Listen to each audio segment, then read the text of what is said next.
Good afternoon and good evening, everyone. Welcome to the Warrant Committee. Karen, could you call the roll? Sure.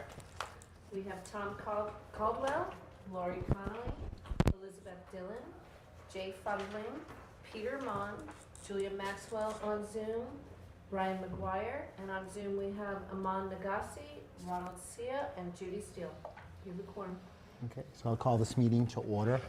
Welcome, everyone, Warrant Committee members and members of the public. Happy New Year, belated New Year to everyone. So we are beginning our meeting concerning the upcoming February special town meeting. As you've all seen from some of the information I've shared, we have a draft warrant for consideration. There are several articles that were brought forth by the Select Board. And just to note, there are also, and can speak to the town administrator about this a little bit, but there are some other articles that are not on this current draft warrant that are still being considered by the Select Board. So as we stand now and what was submitted to you and what we're going to review this evening is everything that's been approved by the Select Board. We could see a few more things coming down the pike. And I'll hopefully have more information about those in the upcoming days or week as they figure out, as the Select Board figures out if there's anything more they want us to consider in the town meeting. So tonight we have our town administrator, Nick Milano, as I indicated. He's going to be presenting some information for us on the draft warrant. He will also be available to answer some questions about the upcoming fiscal year budget. And then I'll be addressing, as it indicates in the agenda, some of our future meetings to address and comment on the articles that are before us for town meeting. So, all that being said, I invite Town Administrator Ms. Milano to the microphone. Good evening. Good evening.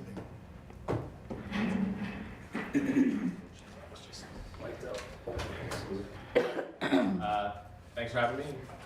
Happy to be here. Yeah, thank you, Mr. Milano. So, Ms. Milano, you and I had spoken in preparing for the meeting tonight, and as you know, on the agenda we have some budget updates, and then obviously we have the discussion with the special town meeting articles. So, I give the floor to you, sir. I don't know, maybe it might be more appropriate right now to just maybe address the articles, and I would guess maybe we'll go article by article, maybe do questions after each, if there are any from the committee, and then just move on to the next. Sure, that works for me. And if there are any budget questions after the presentation on the warrant, maybe we could talk to those, or if maybe there are questions concerning these articles that may affect the budget upcoming, maybe we kind of intertwine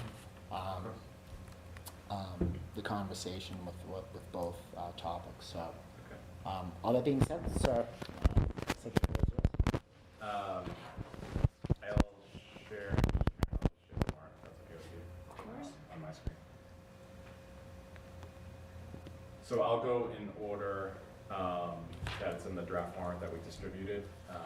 So we have a number of articles that have been approved by the Select Board for inclusion. A few more were added last night to the Select Board, and then as Chair noted, there are a few still kind of being worked on by a couple of boards, primarily the Planning Board, as it relates to two articles rather. So the first article that we have approved for the warrant is an appropriation from the PEG Access Enterprise Fund of $50,000 to equip the meeting room in the old fire headquarters to be able to be used as a place to broadcast live meetings. So that building was the former fire headquarters. It was renovated as part of the fire headquarters project. The meeting room is fully built out, but that project did not include outfitting it for live broadcasts. The ultimate goal of this project would be to have replace this room as a primary meeting space with a beautiful new meeting room that has windows and a view to the outside. It's spacious, and so ultimately it'll be able to support Milton TV's efforts, as well as be much more conducive for regular boards and committees to host hybrid meetings if they so chose. So we have cameras that we can use that would facilitate, a board or committee that doesn't have a Milton TV support to have a hybrid meeting. But primarily the work will be about enabling their work to host Warrant Committee, Planning Board, or the other televised boards and committees. So the way the PEG Access Enterprise Fund appropriation would work is the money would be appropriated out of the enterprise fund and transferred to Milton TV as we do every year for their operating and capital budgets.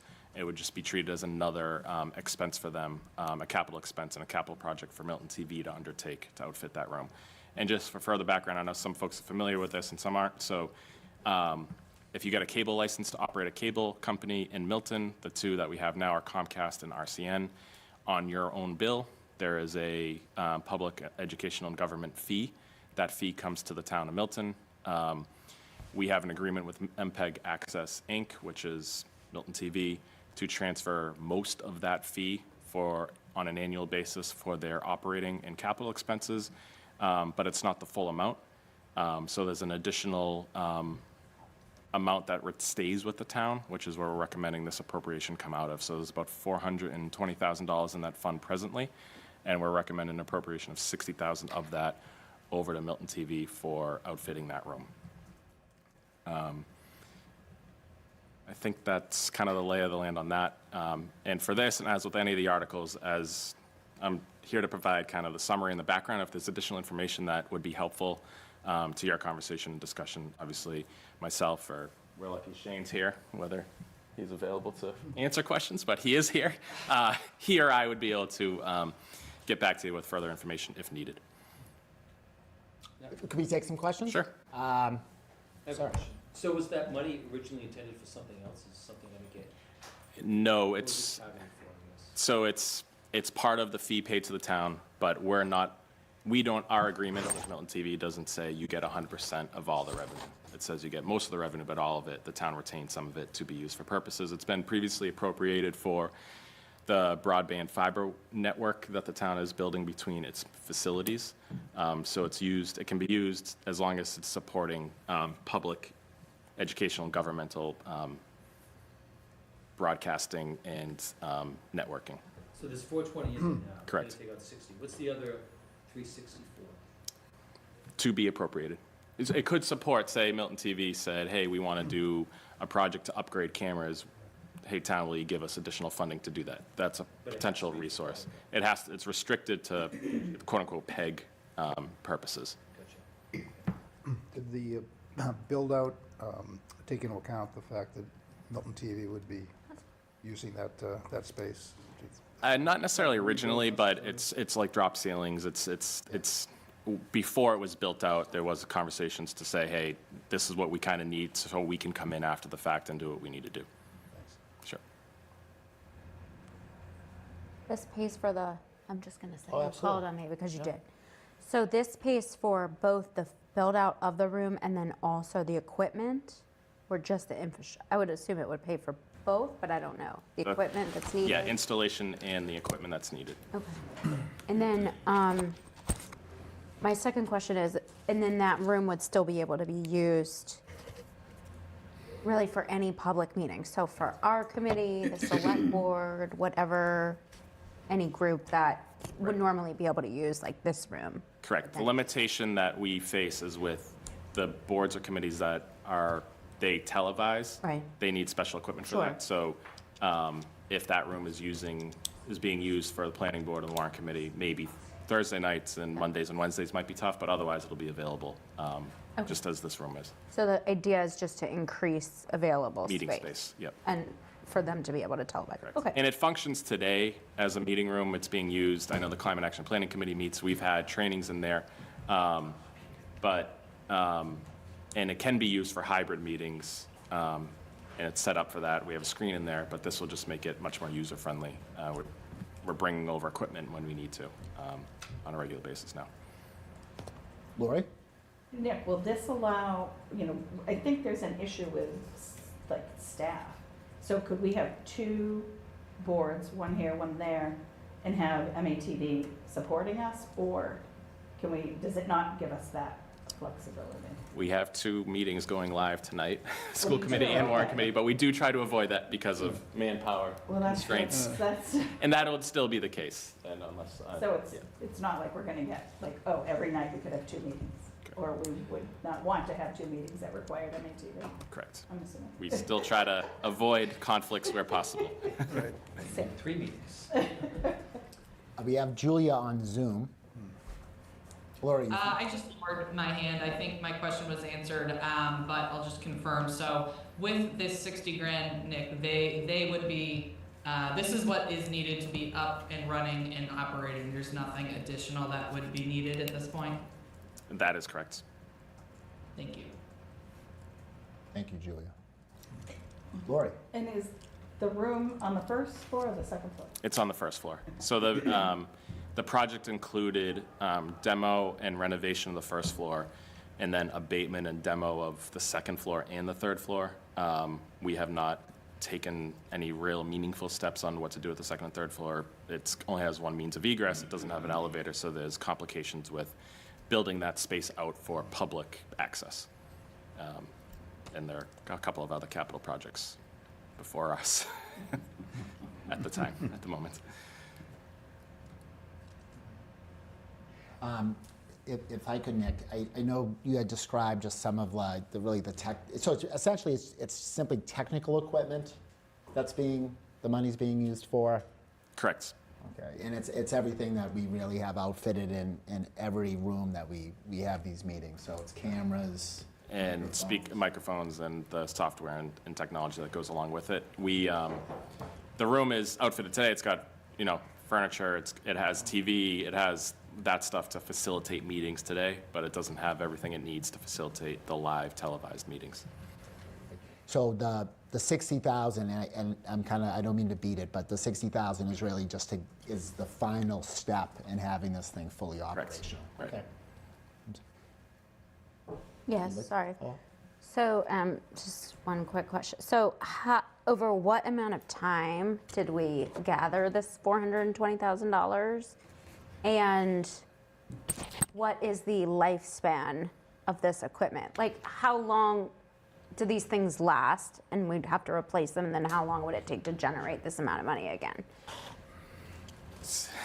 Maybe It's a good question because I'll answer the first part of it first, and I'll defer to Shane if he has a moment to answer the second part of that. So the good thing is this has been a reliable source of revenue for the town. The bad thing is I'm sure folks around this table know and online that not everybody gets cables anymore. No. And Verizon, for example, came into town, built out a fiber network, and is not offering cable, is only offering internet. So they don't have to sign an agreement or pay fees because they're not offering cable. It's a cable license.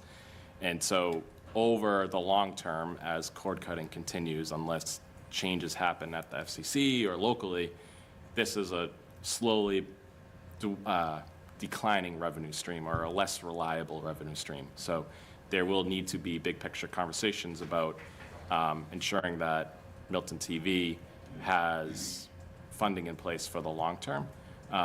In terms of this funding, I'm just looking at a table showing in fiscal 17, there's $420,000 in there. It grew over time over the last few years. About $388,000 was appropriated out for the broadband-related projects.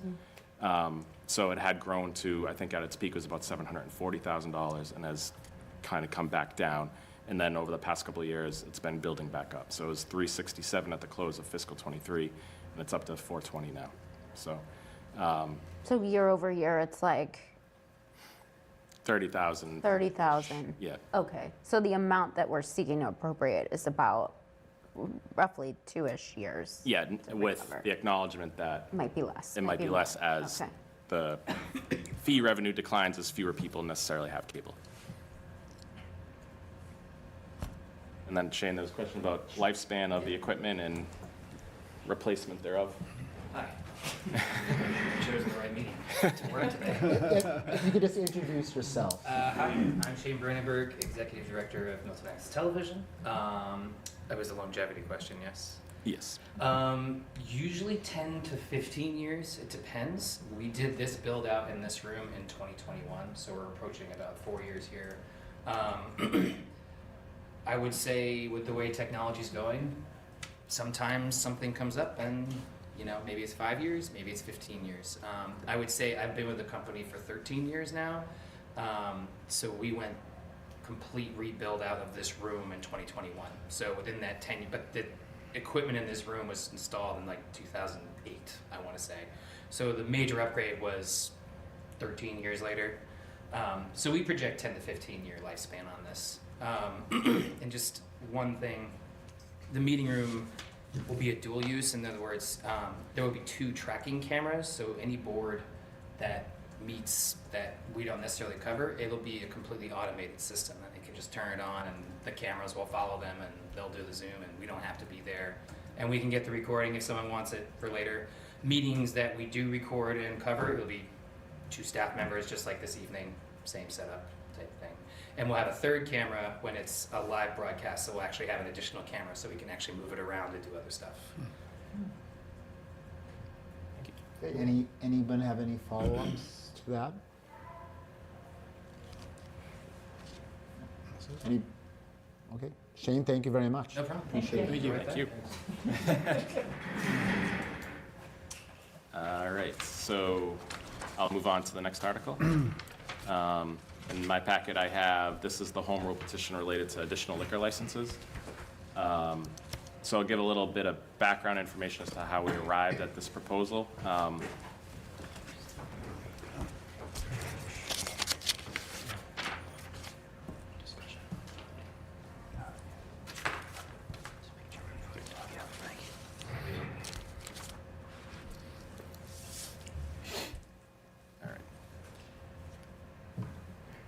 So I won't go too in the weeds on this, but I'll just state that Mass General Law strictly controls liquor licenses. There are 2 types of licenses, just in kind of high-level terms. One for on-premises consumption, which is restaurants.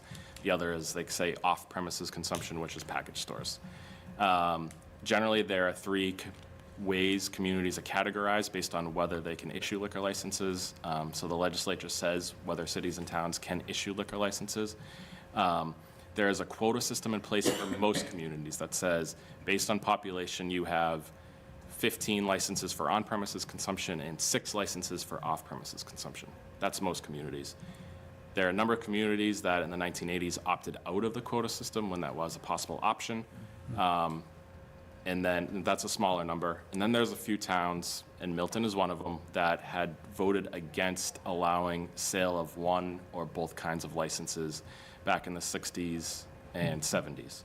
So Milton voted not to allow the sale of alcohol for on-premises consumption, but voted yes to allowing the sale of alcohol for off-premises consumption. So that is the parameters that we're living in today. And the licenses are, the quota set maximum on the maximum number of licenses that you can issue. So Milton has a quota for off-premises consumption of 6. For on-premises consumption, technically, we have 0 licenses allowed. But as we all know, there are restaurants in Milton that do have liquor licenses. So this is a little background on if we were in the quota system, we'd have up to 30 potential licenses. I'm sorry, Milton would be allowed up to 19, and cities and towns are allowed up to 30. So with the 2 processes, what does that look like? So for an off-premises or a package store license, to get a license, you need to apply to the local licensing authority, which is the select board in towns. And then if you get local approval from the local licensing authority, you also need approval of the Alcohol Beverages Control Commission, the ABCC. And that's it. As long as your business meets zoning, you confirm you meet zoning requirements for a package store, you apply to the licensing board, and then you get confirmed by the ABCC, and you can have a license. Pretty straightforward. For a restaurant, because we don't have any on-premises license under the law, the select board is not allowed to just issue them. So we need a pretty convoluted process. So you have to get on a town meeting warrant for a home rule petition. That has to come to this committee. The select board has to sponsor it, comes to this committee, then it goes to town meeting, so you need town meeting approval of the home rule petition. Then the home rule petition goes to the legislature, and then the legislature has to have a committee hearing on it, and both branches have to approve it, and the governor has to sign it. Then the license is now, the select board now has a license to give out. So now the applicant has to apply to the select board, receive approval, apply to the ABCC, and then assuming they've met permitting and everything else, they can have their license and operate their business. So it's a lengthy process. The most recent time that this has happened is for a potential project at 1 Elliott Street, which is where Rebuilt is. J.D. Wild is the owner there. So he came to the May of 2022 annual town meeting for a liquor license, and that was approved at the end of the session in 2024. So two very distinct paths, because in one category we have 6 licenses for off-premises, and the other category we have 0. So this is just kind of a summary of what we have. So there's 4 package store licenses presently available. And then this gives a history of our special act. They're called special act licenses because they require a special act of the legislature. The first one was Madre, and its precursor restaurant, which had a different name. That's on 88 Wharf at Milton Landing. The most recent one, as I mentioned, was 1 Elliott Street, and it was at the 2022 March special town meeting that they applied for the license, and it wasn't until October 2024 where the license was approved by the legislature. Now that's an outlier in terms of how long it took, and in that case, the project wasn't really moving forward anyway, so that didn't delay the project, but as you can see, there are other examples of some that moved a little bit more quickly and some that took a long time. So if you're interested in opening a restaurant in Milton, you have a location in the business district that a restaurant is allowed use, the first thing you need to do is come talk to the select board about getting a warrant article to then go through a 2-year process to have approval for a liquor license. So what we were trying to do in creating this home rule petition is say, this process is a little convoluted. It's a little daunting for anybody looking to open a restaurant. We've had commercial spaces that people had talked about might potentially be restaurants, that it's just a long time horizon to have that certainty that you might be able to offer alcohol sales. So what we've proposed to do is the home rule petition in your packet, and I'll just stop sharing that screen there. And what we're asking the legislature to do is to grant the town 5 licenses so that the select board will have them. And that if a business comes forward, then we won't have to say, okay, go to town meeting, we'll see you in 2 years. We can say, all right, here's how you apply for the license. You have your public hearing, we make sure you have zoning approval, and we'll go from there. So it's just, the idea is to facilitate that process more smoothly.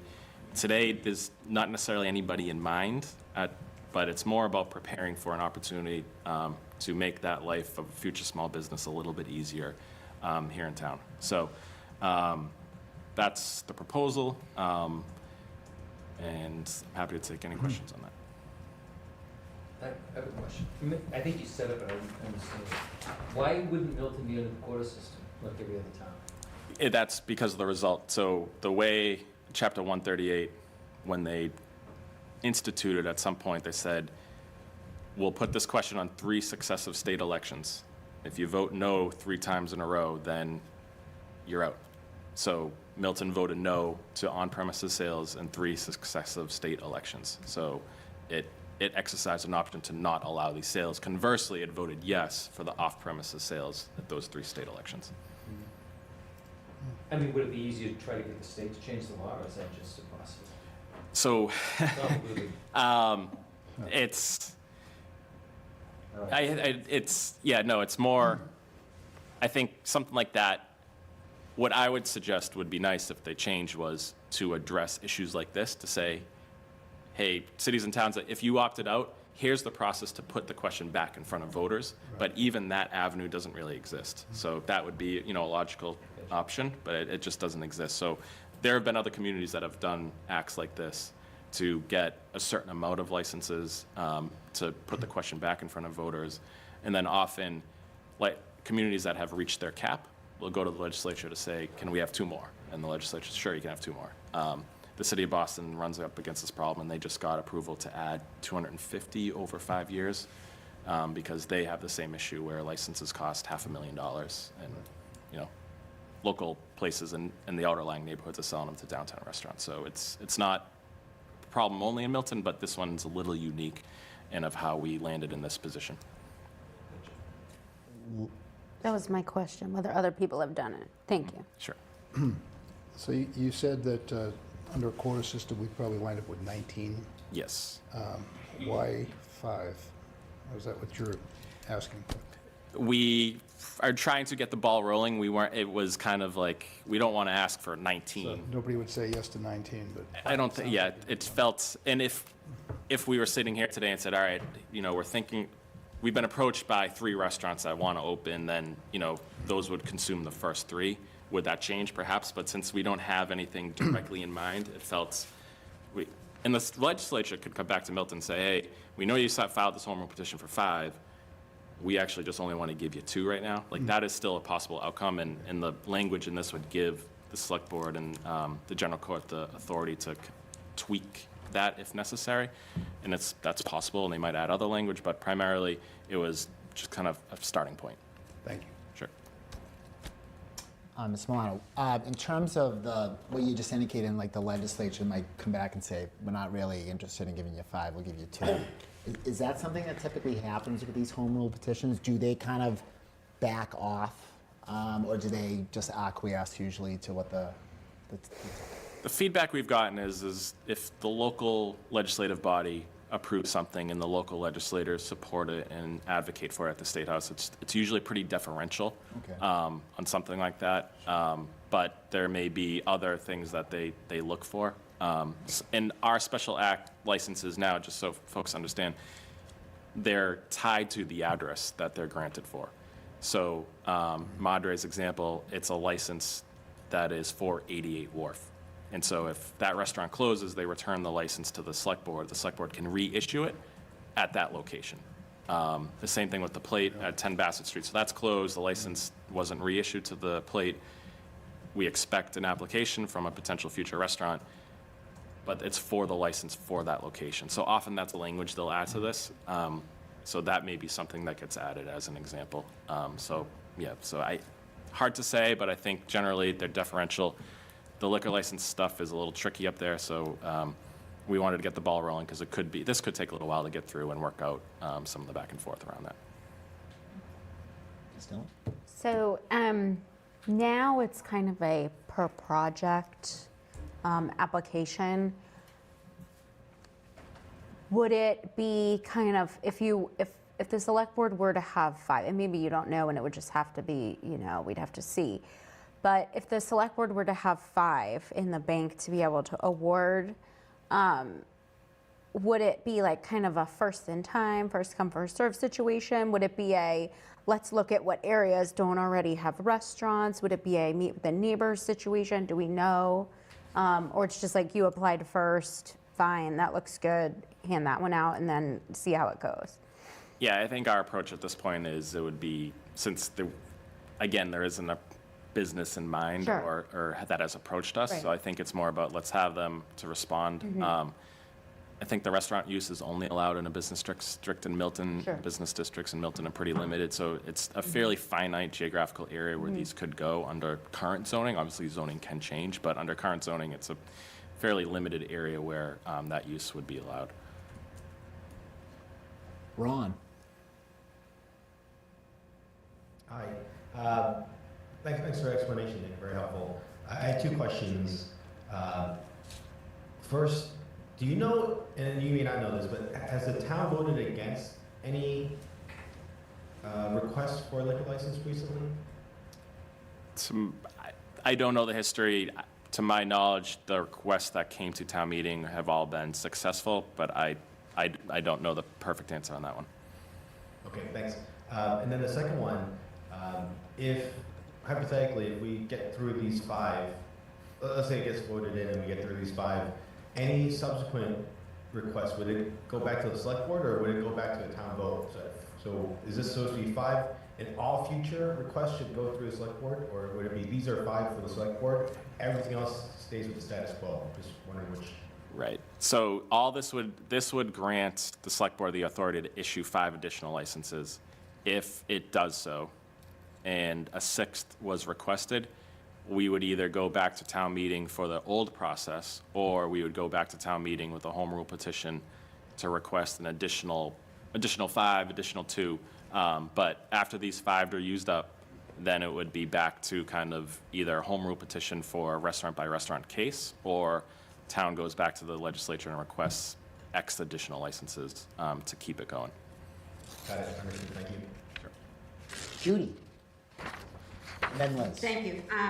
Nick, so my question is, you mentioned the license more or less stays at the property, if you will, using 88 Wharf as an example. The current restaurant could change hands and become a different restaurant. What if a restaurant is no longer going to be there?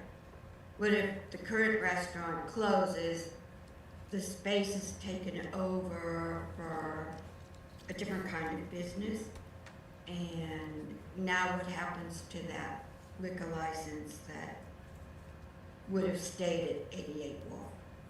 In that example, the special act does not allow transferring to a different address. They're at location specific. So if that were to be the case, and a redevelopment of that site were to happen and the restaurant goes away, the town would have a liquor license on its books that it can't issue to a different location. Oh, so in essence, we lose a license. Correct. And that was one of the factors why that language isn't included in our draft here, because of situations like that. A restaurant, it's a tough industry. We know they don't always succeed. So if it were to fail, we would have gone through all this work and have ended up losing the license itself. The language that we're proposing doesn't have that requirement for these 5 additional, but that language is in place for the existing licenses that are in Milton today. Okay, thank you. Sure. Is there any cost associated with the town acquiring the licenses, like hard costs? No, the applicants it's a $2,500 annual fee for all alcohol license. And that would only apply once there were an applicant that was not the town, like an actual Yep. restaurant? Okay. Anything else? No, that was it. Thank you. Ms. Milano, if I could just ask a couple of questions. So just kind of expanding on some of the other questions that were asked and some of your answers. So, and just I'll speak a little bit for the public too. So they're tied to the address, correct? The existing ones are, as proposed today, that language is not in our home rule petition for these 5 additional, are not tied to the address as we've drafted it. Yes, but if this were to, I should have been more articulate. If this were to pass and they were to be granted, they're tied to that address? Not necessarily. Not necessarily? Yep. Okay. It could be, and that has been language that has been put into the other home rule petitions for the other ones that have been passed, but in kind of the example that Judy provided, we wanted to create a little more flexibility. But that's language that is in the others, not currently in our draft today. Okay. And now, I guess if there's going to be a transfer, say if a business ends at that location, hypothetically, we'd never want to see this happen, but in 88 Wharf, they're like, we're kind of done with this. A new place comes in. What's the approval process? Sure. How's that new owner or company vetted? So for all of our existing licenses, as well as for these potential licenses, it's treated as a new license, so it starts over with a new process. So in this case where I don't want to get too caught up in nuance, but if the LLC stays the same, but the ownership interest within the LLC, that's like a more of a procedural approval, but they have to come to the select board and go to the ABCC for that. If the restaurant closes down, returns the license to the select board, it has to be reissued as if it's a new license. So there's a public hearing involved, abutter notifications are required, They have to provide floor plans, they have to provide information on who the investors are, they have to provide information on who the managers are, they have to provide information how they'll manage the place, how they'll train their staff. They have to respond to the public hearing and to the comments. It's kind of, almost think of it like a special permit kind of process. The town has done so few of them that it's kind of an unfamiliar process. But yes, it's treated like a public hearing, abutter notifications. The select board can put limitations in terms of hours, in terms of certain things to address potential concerns. But So it's, they can alter. They Yep. can, you know, so if Correct. 88 Wharf had wide open, 24/7, Right. no, that's not the case. The select board can say no. and put, yeah, certain 6 limitations. p.m. to 9 p.m. Correct. With something. Yep. So, and that's how it would apply to these 5 open licenses. Correct. That's any process to get any alcohol license that's permanent. So any on-premises or off-premises requires that thorough vetting process locally, and then it goes to the ABCC for their review and their approval as well. Their approval. So essentially, like, we're kind of, and I'm not saying negative, but we're removing town meeting. We're kind of giving the select board the authority, you know, with the processes. Right. With the town, with the abutters and everything. But Correct. the select board solely really kind of has the authority on the local level, and then it goes on to the AB. But Yep. the select board is going to be the one who's going to be checking the box. and Correct. saying yes or no. Yep.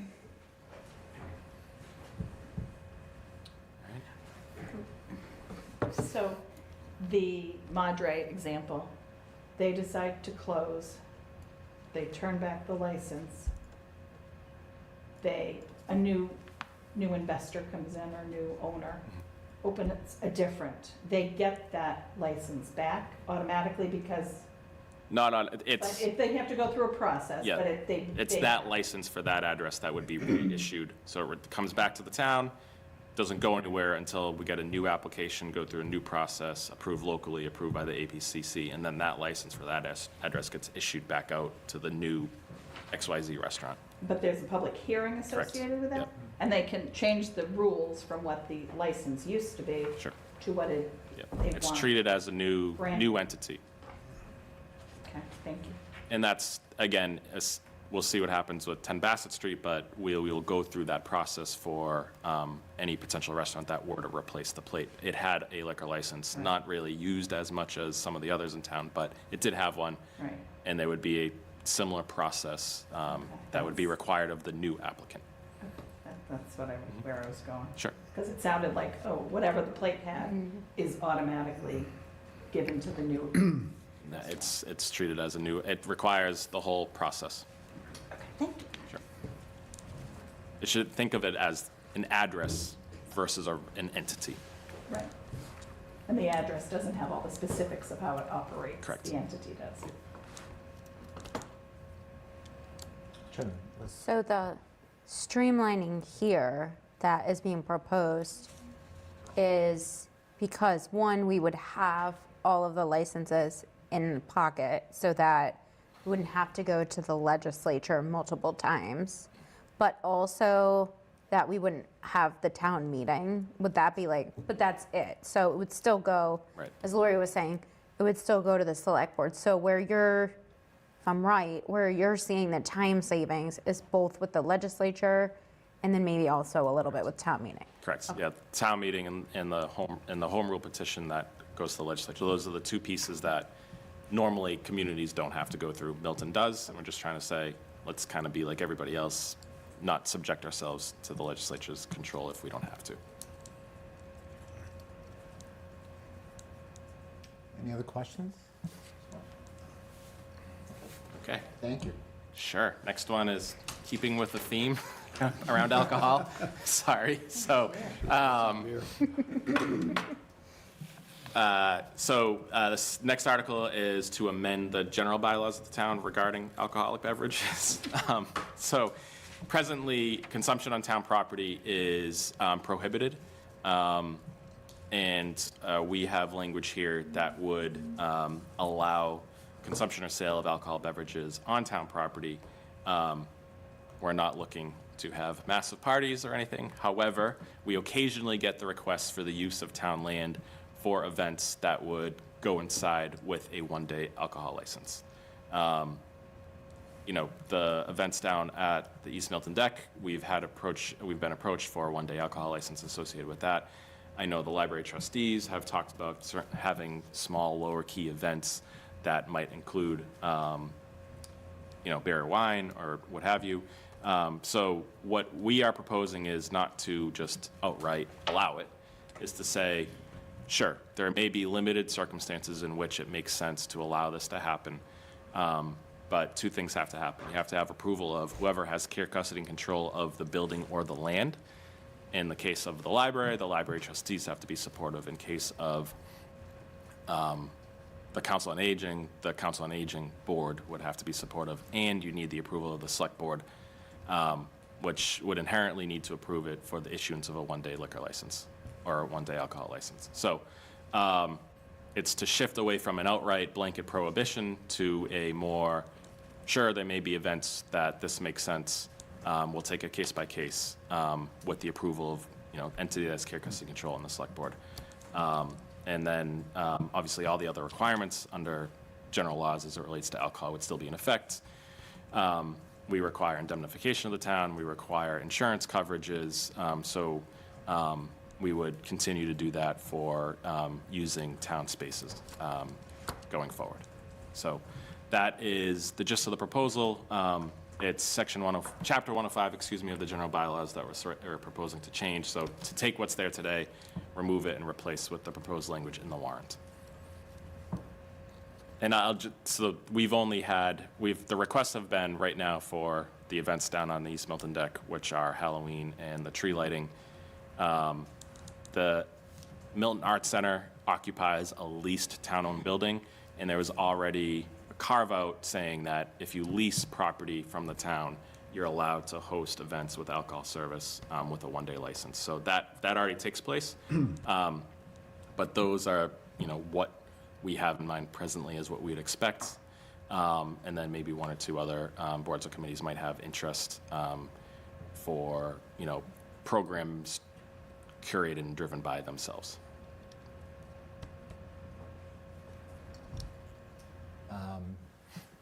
Mr. Milano, so just a concern, and you did speak to this, was insurance, liability.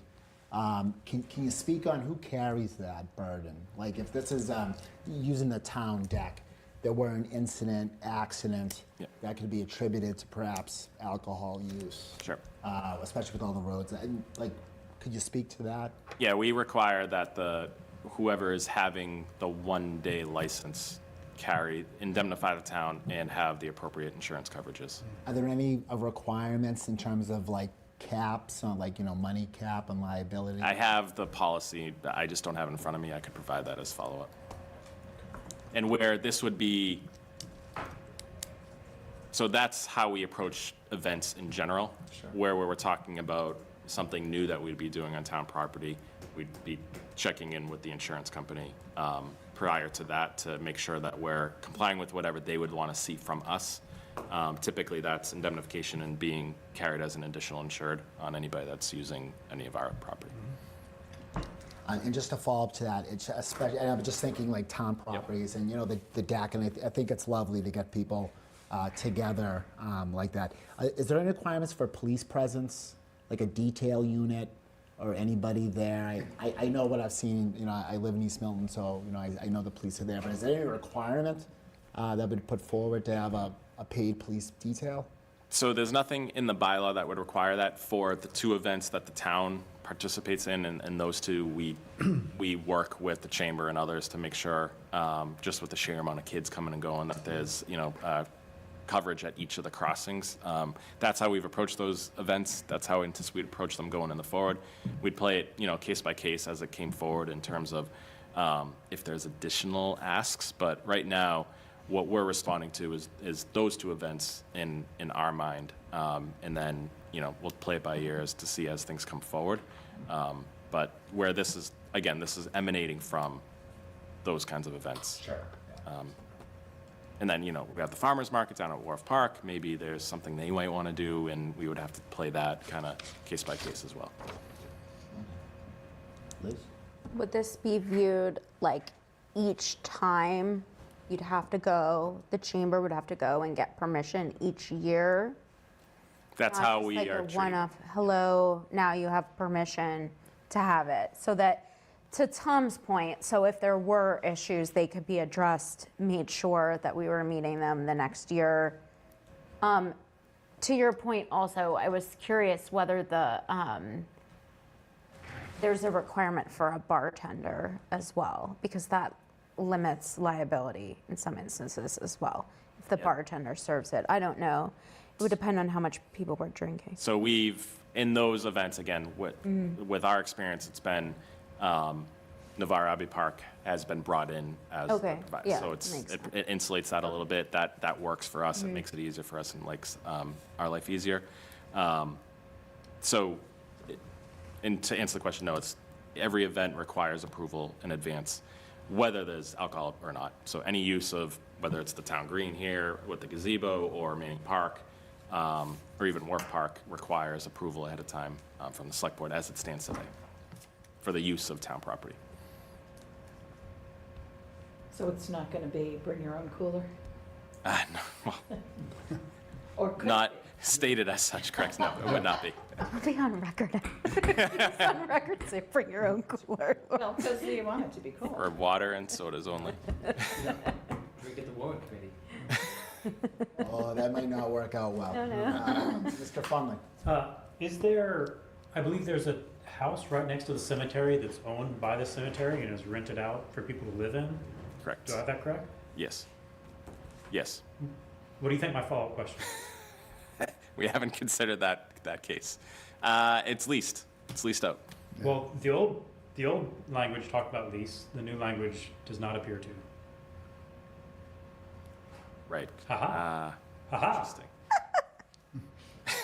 Okay, so pedantry aside, so that was my first question. Is it owned by the town of Milton? Okay, that's a good question.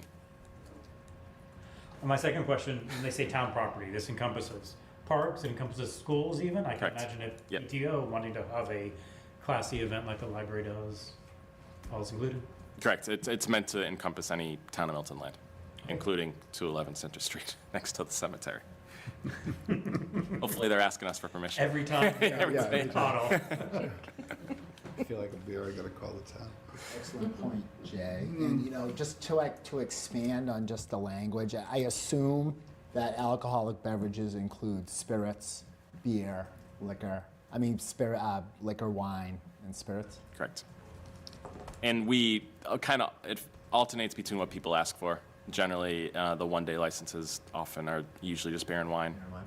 Only nonprofits can ask for an all-alcohol. That's one restriction on the one-day licenses, that if you're a nonprofit entity, you can only nonprofit entities can get all alcohol. If you're some other entity, you can only apply for a beer and wine license.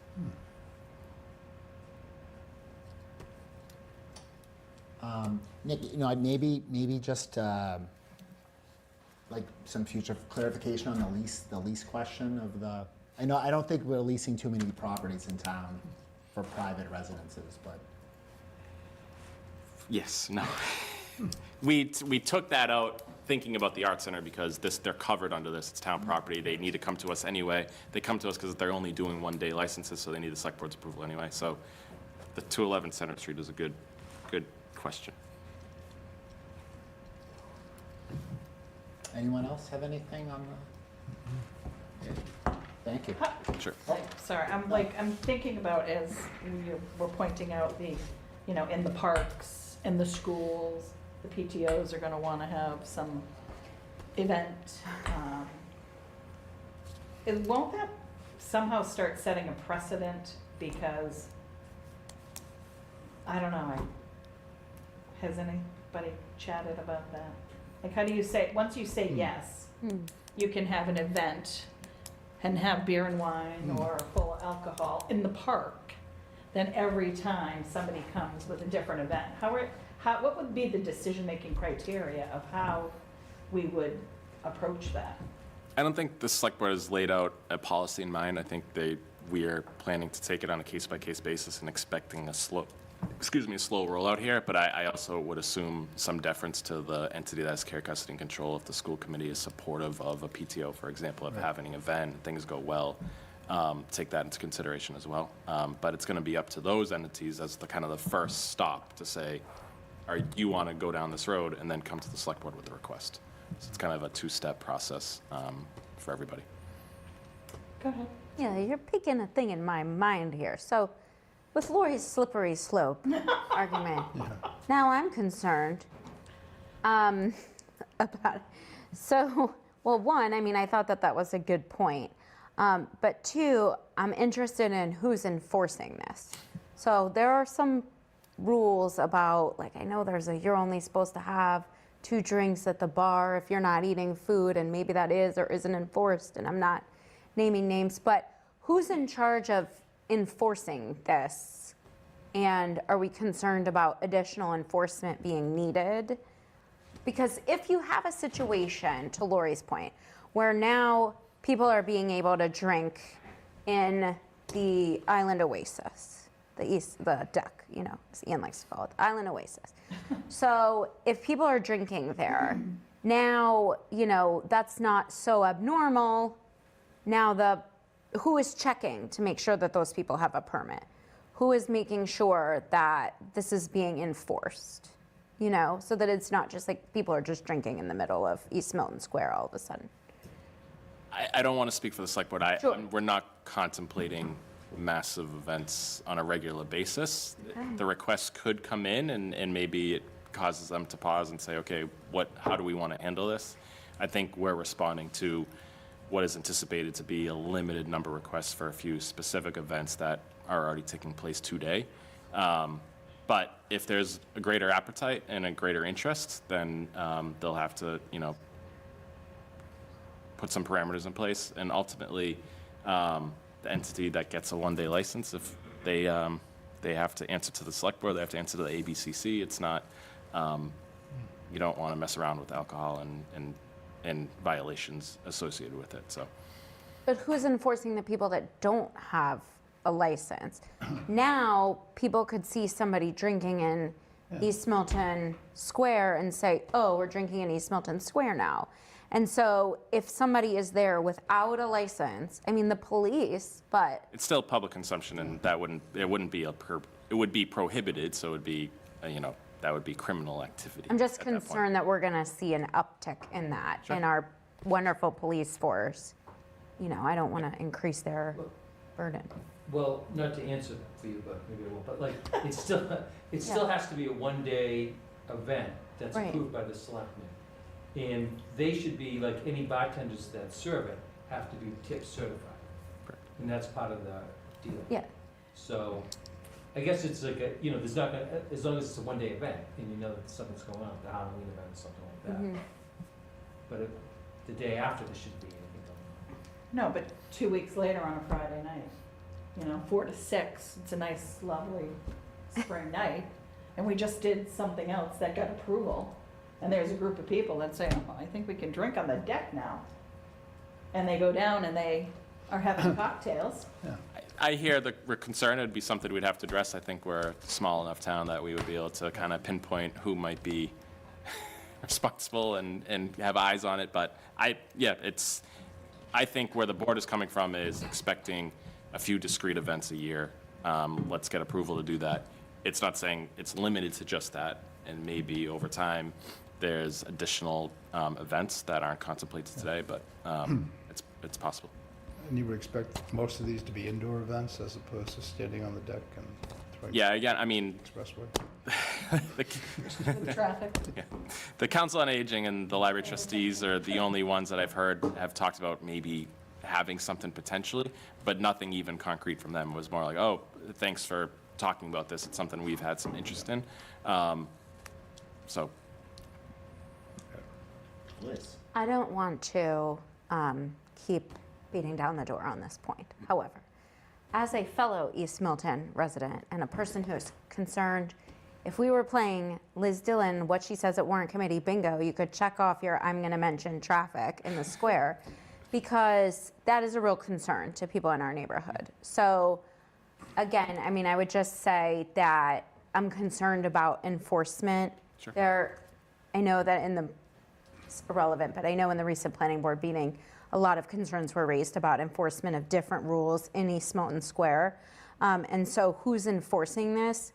And then also, what is the impact gonna be on, since East Milton, the deck is in the complete nexus of many roads, and then, as you just mentioned, the highway is right there too, just to make sure that we're really ensuring traffic safety.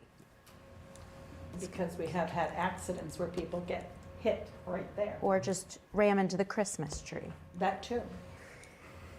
But we're getting concrete planters, so that will help Yes, that. thank you. I don't, not speaking for the select board, I don't think they anticipate that this would be such a regular occurrence that people will just see it as a place to have outdoor beverages at their volition.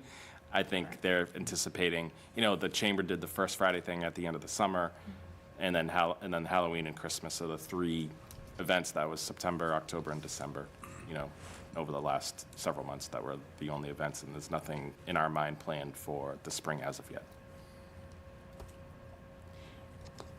And how is the alcohol supplied? Do people pay for it, or is it supplied by, the library has an event, the library can just have alcohol and an open bar, if you will? So for a one-day license, you have to buy from a wholesaler, and generally, it's easier on everybody if you hire a caterer. So it's generally just contracted out. And again, speaking to having certifications and sourcing it properly. So that's generally the practice, and that's been our experience so far. Anybody have any further questions? Okay. Nick, thank you. Let's go from wine to water. Yes. MWRA. Very nice. Not the way we'd like to do it. Yes, I know, seriously. All right, so the next 2 articles are pretty interrelated. How to address these? Lead has become a major focus for the federal government and local and state government in terms of ensuring that lead is not leaching into our water supply system. Our water supply system currently is tested regularly for lead, and we continue to pass all those tests on a regular basis.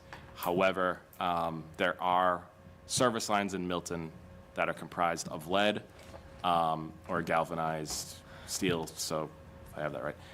Anyway, so service line connects the water main in the street to a house. The town owns from the water main to what's called the curb stop, which is most of the way there.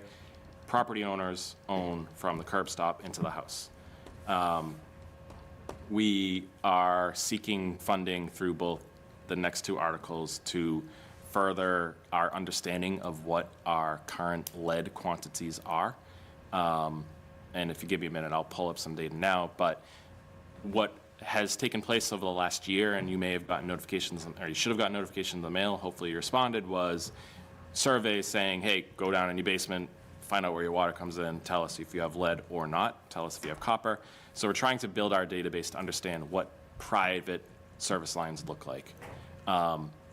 So both of these appropriations associate with further investigations to nail down exactly how many service lines are in town that may need to be replaced. The first one is $1.7 million from the MWRA. The MWRA offers a lead replacement program. Milton is an MWRA community, we can take advantage of that. So it's a 10-year zero interest loan program that we can participate in, and potentially 25% of it would be a grant. So maybe some of it would be free, but on balance, it's at least a 0% loan paid back over 10 years. The $1.7 million would be used to begin replacing lead service lines that we know about today. It would be to do a number of test pits in locations around town where our data is worse, to get firsthand knowledge of what exists, and to start designing out a lead replacement program and doing any associated engineering. So if we are doing a water main project on a street, and as they're digging up the road and they identify a lead service line, that gets replaced then and there. So Milton has been in the business of replacing lead service lines at encounters. Beginning in 2027, the federal government, under the new lead and copper rule, is requiring that towns begin remove lead service lines at a rate of 10% a year.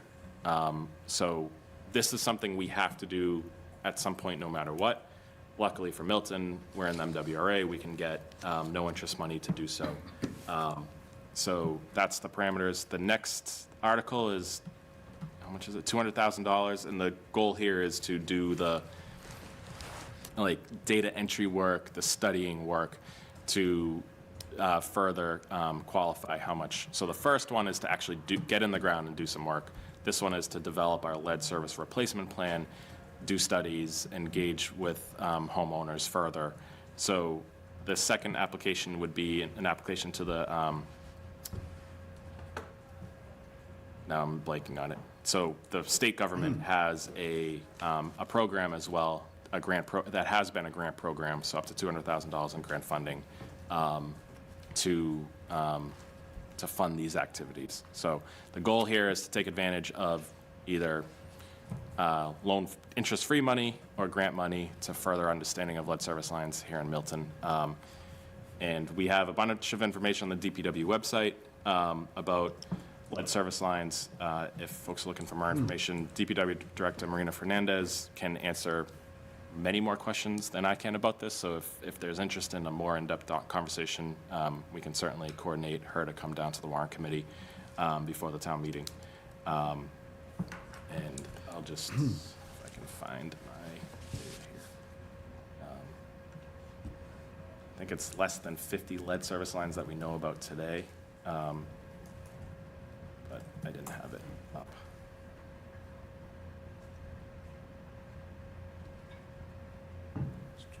So right now, we know about 42 service lines that are lead out of 8,600 in town that we know are definitely not. We have, of the 8,600, we know that 5,400 of them are copper. So about 63% we know are copper, which doesn't need any upgrades. The unknown number is about, right now, 1,500. 1,600 service lines that are unknown. So those are the ones we're chasing after to qualify these numbers. We think, based on the data we have, that shouldn't be a huge amount of lead lines, but we need to go out in the field and verify that information. So again, I can answer some questions. I may not be able to answer all, and Marina, who has been doing yeoman's work on this and taking numerous calls from residents about it, because everybody got a notification in at the end of the year. Everybody in Massachusetts got a notification. Everybody in Milton got a notification from us saying your lead service line may contain lead. If you had an unknown lead service, if you had a service line that we didn't know what it was, or if we knew it was lead, you would have gotten notified. And yeah, sorry, questions? Yep. Of the small number that you know are lead service lines, are they clustered in a particular neighborhood? Is there, I would imagine they would be in older houses that are still using the original lines that are there. Because we haven't used lead in a long time. No, it hasn't, and I think it's pre-1967 or some. There is a year where we know there was a firm cutoff, Right. And so anything before then. To my knowledge, there isn't today a very clear pattern. I worked previously in Marlborough, and there was 1,200 lead service lines that we paid to remove every single one of them. Those were more clustered in the older part of town. Here, it's a little bit not as obvious, and on top of that, we don't have as many. So Yeah. we are in a better starting position than most communities, which is a good place to be. Great. And again, as water mains were replaced, we were taking out the lead anyway. And our knowledge is better on our side of the pipe, so it's about getting into homes and having residents check. That's the hard part, and Right. there's one or two houses in Milton that, so it's hard to get out to everyone. Got it. Thank you. Sure. Any other questions? Jay? Yeah, I'm a little confused when you say our side, their side. Does the town own everything before the water meter? Like, the water meter is in the basement? No, there's what's called a curb stop in, Okay. so it's basically to the curb is the Okay. town's. Okay, thank you. And then you own the balance from there into the house. Okay, so I'm confused. So, what is this program for? It's for, we need to replace all lead service lines, whether privately owned or publicly owned. So we're going out to Again, validate. I don't know what, maybe I don't know what a service line is. So that, sorry, the service line is considered the whole thing. So you start from the main in the street, your service line goes from the main in the street into your house. Okay, But it's not entirely town owned, so only a Okay, portion thank is you. yours and a portion is mine. thank you. Yep. So but it's probably all made of the same metal?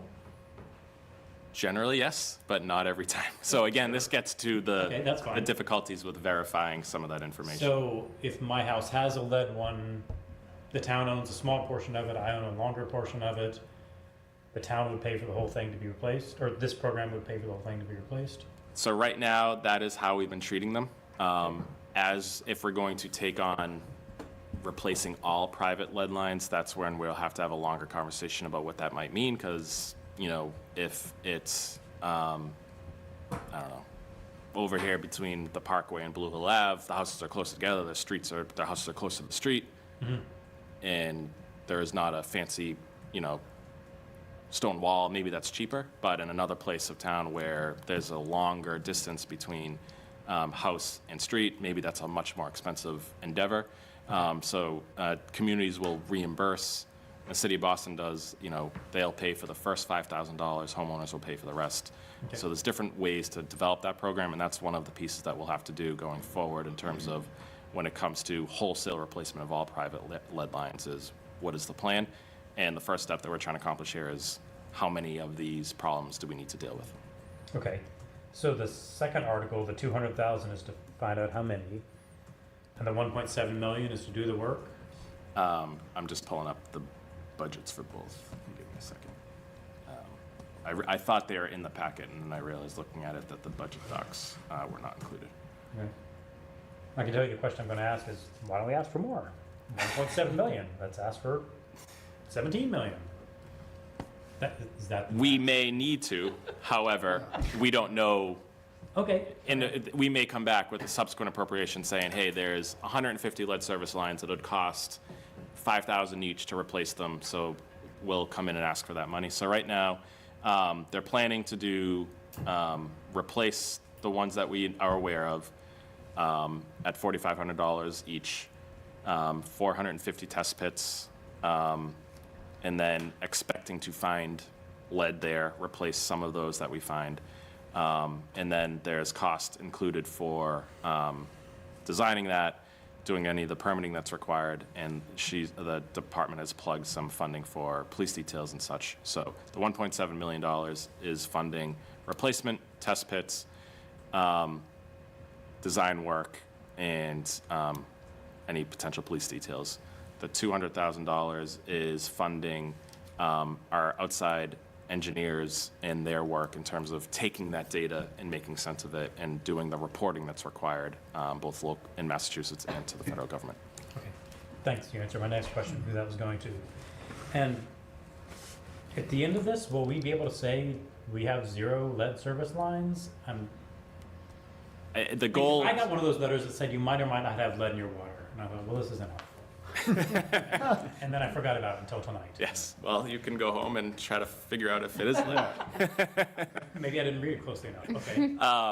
So the goal is not to say after we spend this $1.7 million, we will have 0. The goal is to say, hopefully after we spend the 1.75, we will know how many there are, Yeah. and we'll have a plan to replace them over the next 5-10 years, whatever that is. Yeah, that's what I was asking. Yep. Will we know for I phrased it wrong. Okay. Will we know for a fact how many, like you talked about digging 500 holes, well, that's a lot, but that's not 2,000 or however many you're talking Yep. about. I would defer to Marina on knowing for sure. I think the goal is to have as much of that unknown nailed down. Okay, thank you. And I'll send you the link to our website, but you can, it tells you how to look at the pipe in your house and determine what material it is made of. Thank you. And just again, the water is tested regularly. We're not failing lead tests. This is part of a broader project to just remove this as a potential issue in Milton and across Massachusetts, really. And in 3 years, the feds are gonna be leaning. Yeah, everybody's On everything. everybody's on a 10% rate plan to start replacing them. And there's been a lot of federal money being pushed to this too, which is why we're in this position to be able to take advantage of either grant programs or no interest loan programs. And to build on that, and you may not be able to answer this, but once you open the hole and you see the problems, like, is there any anticipation, was there any discussion about federal monies coming to states to address this issue, given what happened in Michigan? Or is that not part of it? No, the infrastructure bill, or one of the larger federal infrastructure bills in the recent years is providing money for this that flows to the states, and then the states are distributing it, and that's through the Clean Water Trust that we would plan to apply for the second article. And then other entities are receiving funding, grant funding that's going out. So that money is flowing, but it wouldn't come directly to Milton. It would be distributed through the state, which is how we're planning to access it. And the feds would be setting the guidelines for distribution of the money, not the state? I can't answer that question, so I Just to won't know, try the to. feds will set the guidelines, say, state, here's the money, these are the guidelines you are to follow. Don't change them. That's a Marina question, sorry. I appreciate that. Sure. Lori, do you have a question? If you can just go back to the 1.7 that we're appropriating. Yep. And it's 4,500 a line, so how many are we anticipating? Under this situation, her budget has 52 being replaced out of the 1.7. So it's 52 replacement of lead lines today, 450 test pits. Yeah, got that. And then expecting to find additional lead, another 15 that we budgeted for replacement. And then there's additional kind of soft costs involved. Right, okay. Great. And I'll distribute that through Karen, so you have it, and then obviously more specific questions, I will defer to her. Thank you. The draft mentions town lead service line investigations, but the comments mention private property. Should be expanded to include. On which article? That's a good question. The one. Oh, sorry, they're not numbered, are they? Excess. 1.7 million or 200,000? 1.7. It mentions, the recommendation doesn't mention, I don't think it mentions private. So financing the towns, meaning the efforts that we're gonna undergo to do lead service Oh, I line see. investigation. So we're gonna go out and investigate lead service lines in Milton. That's what that references to. Not necessarily just what we technically own.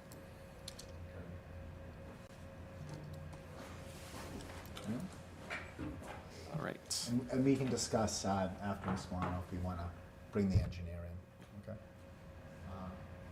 On to the next, I guess, Mr. Milano. Okay. This is the Senior Citizen Tax Exemption Program, I believe, right? Is that where we are? Okay, yes. So I had previously given an outline of this program at a prior meeting with the Warrant Committee, so I won't go into great detail, only just to kind of reiterate that the point of this program is to provide a local tax exemption for seniors who have lived in Milton for at least 10 consecutive years. Their eligibility would not be determined by Milton. The eligibility would be determined if that senior receives the Senior Citizen Circuit Breaker income tax credit, which is applied to the state on an annual basis with state income taxes. This is a program that has a wide variety, a long list of qualifications that folks have to meet. So if you meet those income requirements, the value of your home, age, the portion of your income that's property taxes, and you are eligible for the Senior Citizen Circuit Breaker income tax credit, what we are proposing to do is say, okay, you got X dollars from the state, will match that money locally towards your property taxes. It is not proposed to be a quote-unquote tax cut in the sense that it means that the town will bring in less tax revenue. It just means that we'll carve out the amount of money for this program and shift that burden to the rest of the taxpayers in town. Right now, there are, just have to pull up the document.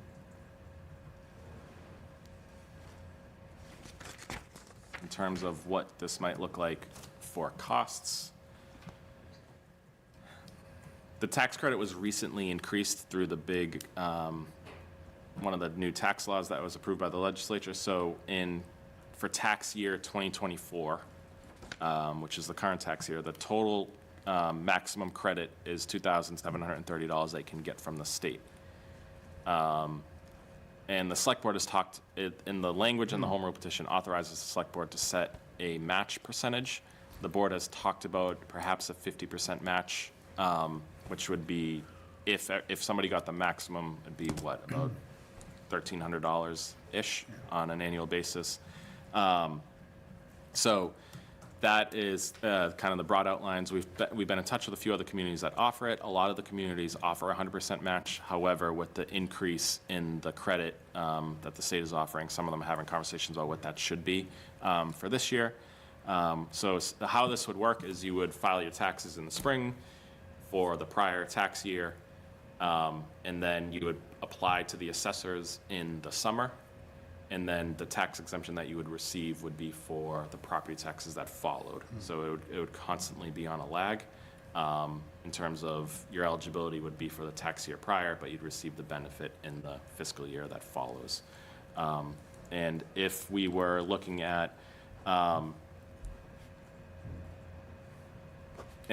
we have in the tax year, so the tax year that's most recently available for us for data from the state is there were 452 filers in tax year 2020.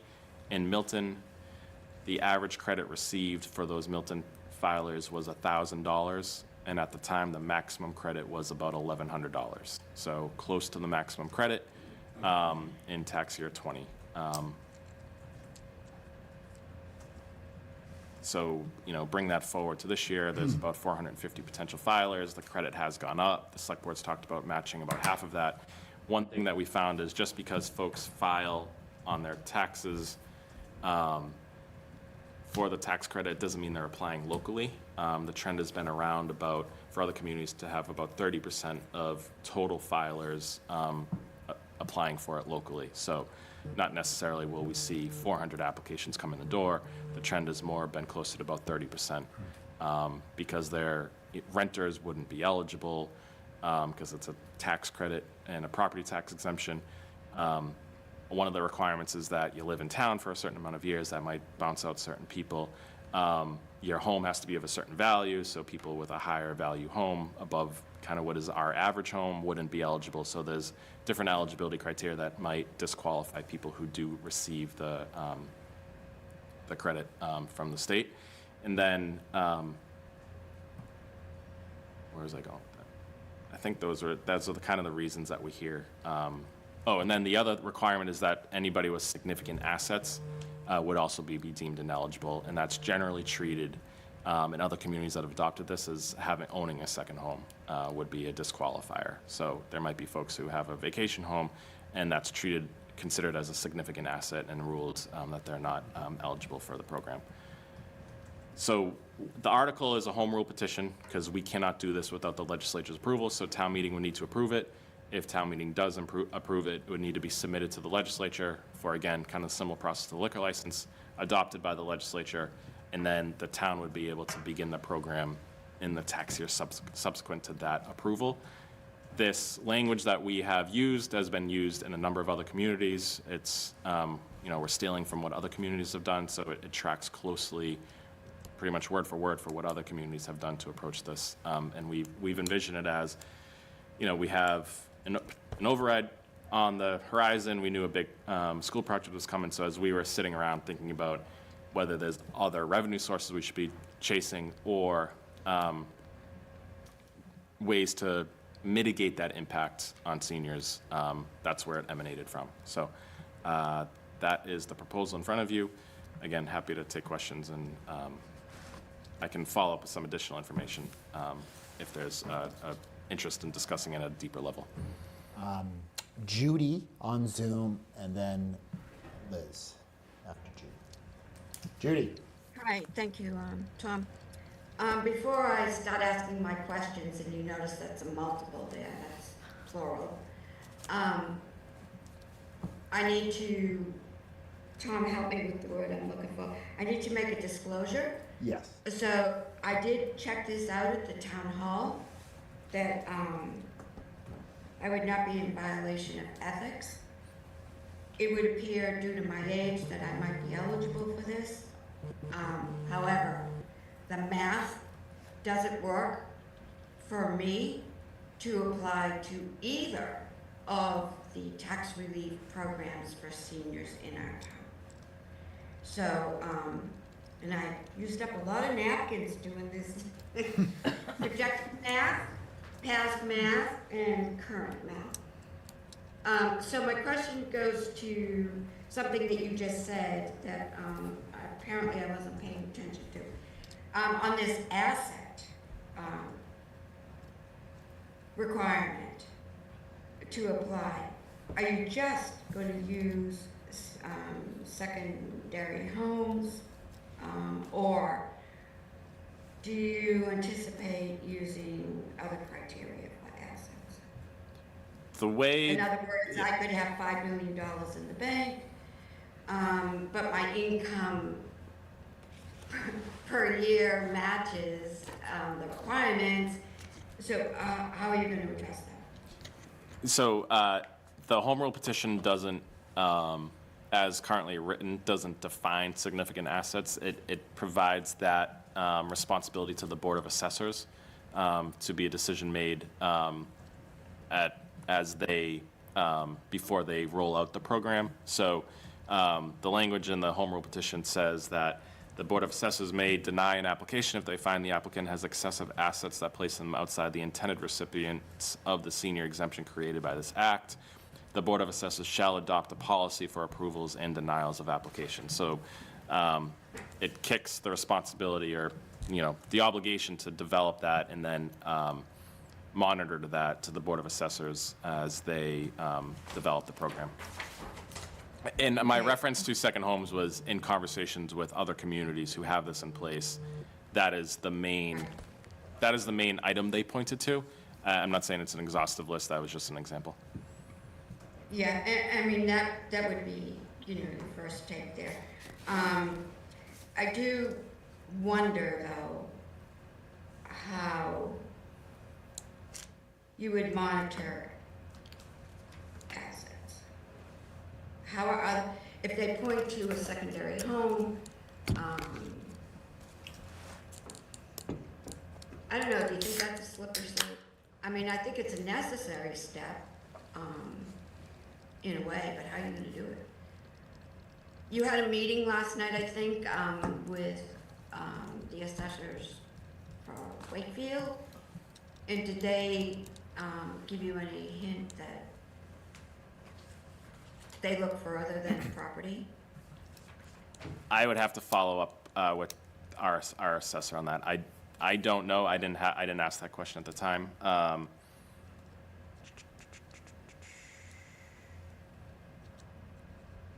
I will get back to you on that one, or I'll ask Nick to follow up. Okay, I don't know why I missed that. I thought I saw it, but anyway, I just wanted to point out and verify, it is my understanding, talking to Nick Connors, that you will be keeping the tax work-off program as a viable option for seniors to choose, and not eliminating it just because a new program is coming in. No, this is meant to be an additional opportunity to the tax work-off program. And just to sort of clue everyone in, it's my understanding in my conversations with the town about this, that an applicant can choose either or program or both, if all the criteria is met That is correct. in the application process. Okay. Tom, would we want to discuss the differences between the two programs now or at another time? Judy, you can raise them, or we can make that part of our discussion. Do you have any other questions for Mr. Milano regarding the two, the work off? Not right at this second. I'm going to let some other people cycle through, and then something else might pop in my head. Okay, please do. Liz is next, then. I had two questions about section 2D. Mm-hmm. The first one being, so it says that you have been domiciled and owned a residential unit of real property. So the letter A is upsetting to me. So is it any residential property, meaning you move from over here to over here and you don't have to restart your time? So if I move from this side of town to another side of town, I'm still within that 10 consecutive years? Or is it a single residential property, you have to live in the same home for No, 10 years? it's meant to acknowledge residency in Milton, not necessarily residency at a specific address. Vaguely written, but whatever. And then, so I'm interested in sort of. Sorry, just to build on that, so the Wakefield application says, certifying that you've been a resident of the town of Wakefield for the past 10 years, and that is taking that language into how it would be treated in effect. Okay. And then, so if you were to move within that 10-year period, you don't have to start the clock again, is my point. Okay. And then the second thing, so this 10 consecutive years, I'm a little bit curious about that because the way that I read it, you could have lived in Milton your entire life. For circumstances out of your control, something happens, your health, whatever, you have to move for a year. You move back to Milton, to the home that you've owned the entire time, but you didn't live there, so you weren't domiciled there. Maybe you had to go live with your kids in Florida for a year because, health reasons. Boom, you're done. You have to restart the clock the way that this is written because it says domiciled and owned property. They both have to be true. I don't know how many people that would affect because, as you said, it's very, very few people, but I'm just bringing up the way that it's written is there's a circumstance whereby somebody who has lived in Milton their whole entire life, is a senior citizen, owned their same home the whole entire time, would otherwise be able to take advantage of this, wouldn't because for whatever reason they had to be domiciled for a period of time someplace else, like a tax year. Sure, and yeah, I don't know what a alternative language suggestion might look like. I wouldn't say the select board. I think the select board's intention is to, take something that has been in practice in other communities, and I think the goal with this sentence is to, treat finding folks who have called Milton home for a long duration of period, so if there's language that might address those kinds of situations, I could certainly bring that to them, or the Warrant Committee could include it as part of their recommendation that goes to town meeting. Yeah, I mean, for example, it could say like 10 out of the last 20. I mean, I don't know, but 10 out of the last 20 years or something like that, just to kind of say, okay, you have lived here, but if there is some circumstance in which you have to go live someplace else for a very brief period of time, fine. You're still a Milton person. Welcome back. Come on. Have this tax benefit. No, I don't think there would be any strenuous objection to looking at and reviewing potential alternative I language. just want to make sure that all the people that are intended to be covered would be covered. Yeah, I think we can just certainly discuss this, and I think we can make some recommendations on some of the language. I think they're.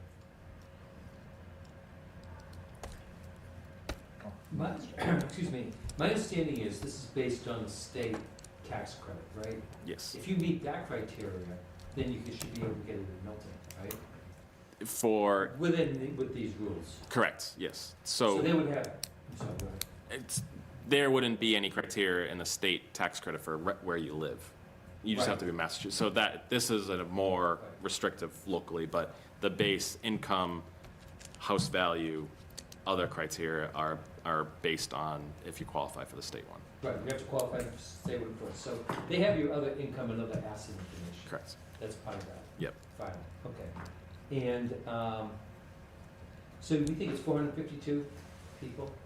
That received it in Or that in range. tax year 2020, total that received this credit in Milton, that So- tax year. So then it would be an additional $1,300 roughly, Correct. so it's $587,000. If full participation, and if the town matched it at 100%. So in the experience that I'm sorry, you're right, you did the math right, you did it at 50% match. What we have found is that other communities have seen about a 30% of those filers, so 30% of the 452 Really? have been the ones who have applied locally. You know, maybe Milton's experience will be slightly higher, slightly lower. I think when we spoke to somebody up in the North Shore, they said they were closer to 40%, but it had been in place for 9 years in each of those communities. So it's been something that they've been able to advertise, kind of socialize, and becomes more awareness around. And they're closer to 40% participation. But I think Hingham is the other one that has rolled it out, and they were closer to 30% when they kicked it off. Check. Yeah, I want to follow up largely on what Member Spiel mentioned, which is, so it seems to me that the state has rules that, among other things, look at the financial situation of the senior. And if you meet those state rules, then you get the state benefit. And then we're saying, okay, we'll look at those state rules, and we'll also look at other things like, are you Milton resident? But then I'm quite concerned about this, and then we'll also see if you have excessive assets. That does concern me, and I'm sort of just repeating what my colleague said earlier, but if one person has a Cape House and very little money in the bank, and another person has a lot of money in the bank and no Cape House, will one person quote unquote get caught and the other one won't get caught? If they were all going to get caught, obviously somebody could give the Cape House, sell it to their kid for $10, and then it seems to cause more problems than it solves by putting that part about the excessive assets in there. Sure, and I think we saw it was something that was being used, was something that was being administered in other communities and didn't feel a strong objection to it. And I think in one of the communities, the application just asks, do you own another piece of property? If yes, where? And that's the extent of the digging they do. So I think it's... I've got a couple objections to that. Yeah. One thing, I don't want to punish people for being honest. Right. And another thing, do you own a piece of property? No, but I have $10 million in Vanguard. Yeah, If you had 10 million, I'm sorry, go on. just a counterpoint. If you had $10 million in Vanguard, you would not qualify for the state Is that true? credit. I would believe that to be true. You're not on because- microphone, by the way. Okay. Well, I just don't think it's close enough to your face. But, Yeah. okay. No, I mean, some of the, Yeah, did the I state would, rules? you would assume, I don't know the state rules specifically, but that kind of, those assets would probably disqualify you from getting credit at the state level. Just from 30 seconds of Googling, it looks like it looks at income, period. Income and the value of your house. The income from the 10 million that you had in assets would probably be enough to, People who are smarter than me can. that would be my guess. You can have more than 72,000. It's a whole series of rules. Okay, so- 91. So- That's a concern of mine. I don't know if it's gonna get solved tonight, but that's a concern. Can I bring up a couple other things? Sure. One other, for example, people living in Home Inc. in Fuller Village. I'll admit my in-laws lived in Fuller Village for multiple years and I still don't understand the ownership structure of that. Are they at all eligible for this? If you don't So know, I that think- would be a good thing to find out. At Home Inc., they own the parcels, don't they? I will No, double it's- check. I can help everyone with that. It's really easy. What you do if you live at Fuller Village and Home Inn, it's called a buy-in, which equates to a lifetime lease. So let's just say the price of a unit at either one of those is 400,000, you pony up the 400, and in return for that, you get a lifetime lease. So basically, you're a renter with that money, because you don't own that at all. It's held in reserve. So when you vacate that property, that unit actually, because that's what it is, that's all it is a unit, then whatever, you either get the money back if you're just moving to, Montana, or your estate gets the money back. It's not a sell, you don't personally sell it. So it sounds like that would imply that the residents of Home Inc., Fuller Village, I don't know about some other ones in town, would not benefit from this? Correct, it's a They don't property pay tax property exemption. Well, they don't pay, They don't. yeah. they don't pay. Yeah, they don't pay individual taxes, exactly, Jay. Thank you, Mr. Milano. Sure. And that's true of Fuller too? Yes. Yes, Um, Thanks, Judy. Okay, and I guess my third thought is just about the timing. I think this is great. I think this is a great idea that I want to support. I definitely want to support it if it goes hand in hand with an override. I listened to the meeting last night. Likely to have an override, but nothing's certain, and not certain how big the override's going to be. And if there is one, we'll be voting on it in either April or June. Would it be? I would love this to go hand in hand with an override. Would it be more prudent to have this at the Maytown meeting? If it didn't require legislative approval, Okay. yes, because I think legislative approval may not arrive in time for fiscal year 26 tax bills, because we would need we need to get it approved locally at home at town meeting. It needs to go through the legislative process, signed by the governor. Then we would need to roll the program out, advertise it, get applications in by end of August at the latest Of this current calendar year, before the select board sets and the assessors set the tax rate. So the timelines are tricky for that. So my suggestion would be since the unknown time is the legislature's, the sooner to get it up there is more effective. Is there any way to overtly link them? Can we write in this? This is what's going to happen if an override passes this year. I might be decapitated for suggesting something like that, but just asking. Yes, I'm sure there could be language written into it that said, only shall be effective upon a year in which the town of Milton approves an override or something. Just kind of, I'm sure. Am I inhuman for suggesting that? I think the point is trying to provide some tax relief, whether, regardless of what we do, but more so because of the conversations around the override. Wait. Thank you, Mr. Chair.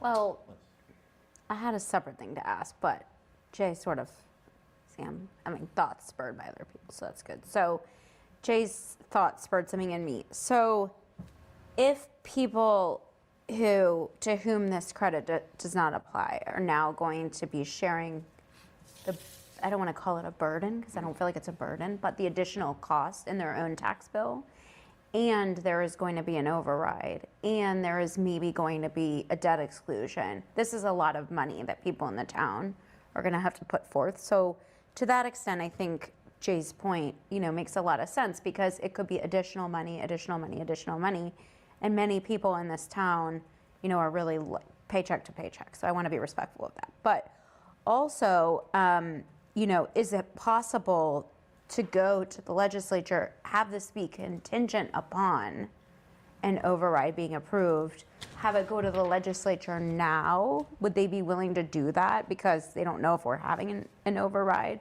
Would that slow down the process? I have two questions, so that was the first. Yeah. Can a legislation be crafted with language that says that? I'm sure somebody could work on language to that effect. you know, the debt stabilization fund that funds how we're paying for the fire stations had language in there that says that if voters approve a capital project such as this, so there's kind of similar language that established that funding mechanism. So the language could exist. None of the versions we've looked at have anything explicit like that. They've all, not all, I said generally we see that these are considered when significant capital projects are being undertaken or operating overrides are being sought. And then just one kind of corollary to it I'll note is that one of the requirements for qualifying for the senior citizen circuit breaker tax credit is it looks at a percentage of your income that is related to your property taxes. So if folks' property taxes increase, then maybe more people would be eligible for it as well. So that's almost, so that's something else to keep in mind as a potential benefit. If the taxes go up, maybe somebody who wasn't eligible last year now will become eligible. Wait, provided you meet all the other criteria. If you meet, still yeah, if have you to check be all the other over boxes, 65, correct. et cetera, et cetera. Right, exactly. My second question was, so if you were to apply and were denied because of your secret millions of dollars that the town thought you had in Vanguard, but you don't really, is there an appeals process? Or is it just whoever decides this decides and then you're done? So it would, right now, the home rule petition doesn't specify what that could be or would be. The Board of Assessors could include one in their policy that they put forward. I'm just interested because it seems like we have some questions about what is, what was the word, like an excess asset? Yeah, it says excessive or Excessive, significant what does that mean? assets. An excessive asset. And also we have questions about, you know, what constitutes your income. So Sure. if there were that vagary, I would want to say, okay, if I'm unhappy, now if I get the tax credit, I'm going to be happy, so fine. But if I don't get the tax credit because somebody thinks, oh, you have an excessive asset, I don't agree with that. What is the process that we can resolve that within the town in the appeals process? So now I'm not calling up my lawyer or whatever, God forbid. Yeah, there isn't anything in the home rule petition that contemplates that. The Board of Assessors policy could, generally, staff would review applications. It could be, somebody could say, well, I want to bring this to the Board of Assessors. That might be an avenue for that, to bring it directly to the board in that case. So Nick, I guess to build off what member Dylan had to say, I mean, this is like the cart before the horse, right? In a way, like we approve the article and then we kind of approve the details later. Yes, But the but assessors, I'm not speaking in a Yeah. negative tone, but. No, I know what you mean, is that the home rule petition contemplates a separate body will have these discussions later, but, you know, the language could specify more parameters as to what that might be, if. That's true. So when, and I should know this, when the assessors bring forth a policy, when they draft a policy, appeals, maybe to the domicile issue, if you're, you know, if you have a health issue and it's 6 months, I mean, 6 months is the domicile rule, like, you know, work that out, but that policy and those procedures, appeals process, would those be approved by the select board? Would they be approved by town meeting? Do you? No, this It would just independently would be set up by to the, assessor. yeah, it's a separate board that would be acting on its own, Okay. under its own purview. And generally, I wouldn't say they have a lot of policies because what they operate under is pretty much governed very strictly by state law in terms of tax abatement process, charitable exemption processes. So it's more about adhering to the rules of Department of Revenue. This is a case where they would be empowered to put a few other things into place. Sure. So they would alone set any parameters. Correct. Judy, next. Oh, thank you. Just to touch base on a few things I heard. In regards, I thought this would be important. In regards to Fuller and Homing, bear in mind, both of those properties do pay taxes to the town of Milton. They're both nonprofits. So I'm not quite sure what their tax rate is, but if you live at either Fuller or Home Inc., after you plunk down all this money that you can't touch as long as you live there, it's like in a vault.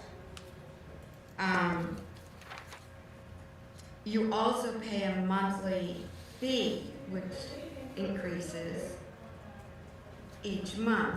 And that monthly fee goes to maintenance and all kinds of other things, but also included in that is paying taxes on the entire property as a whole, not as individual people.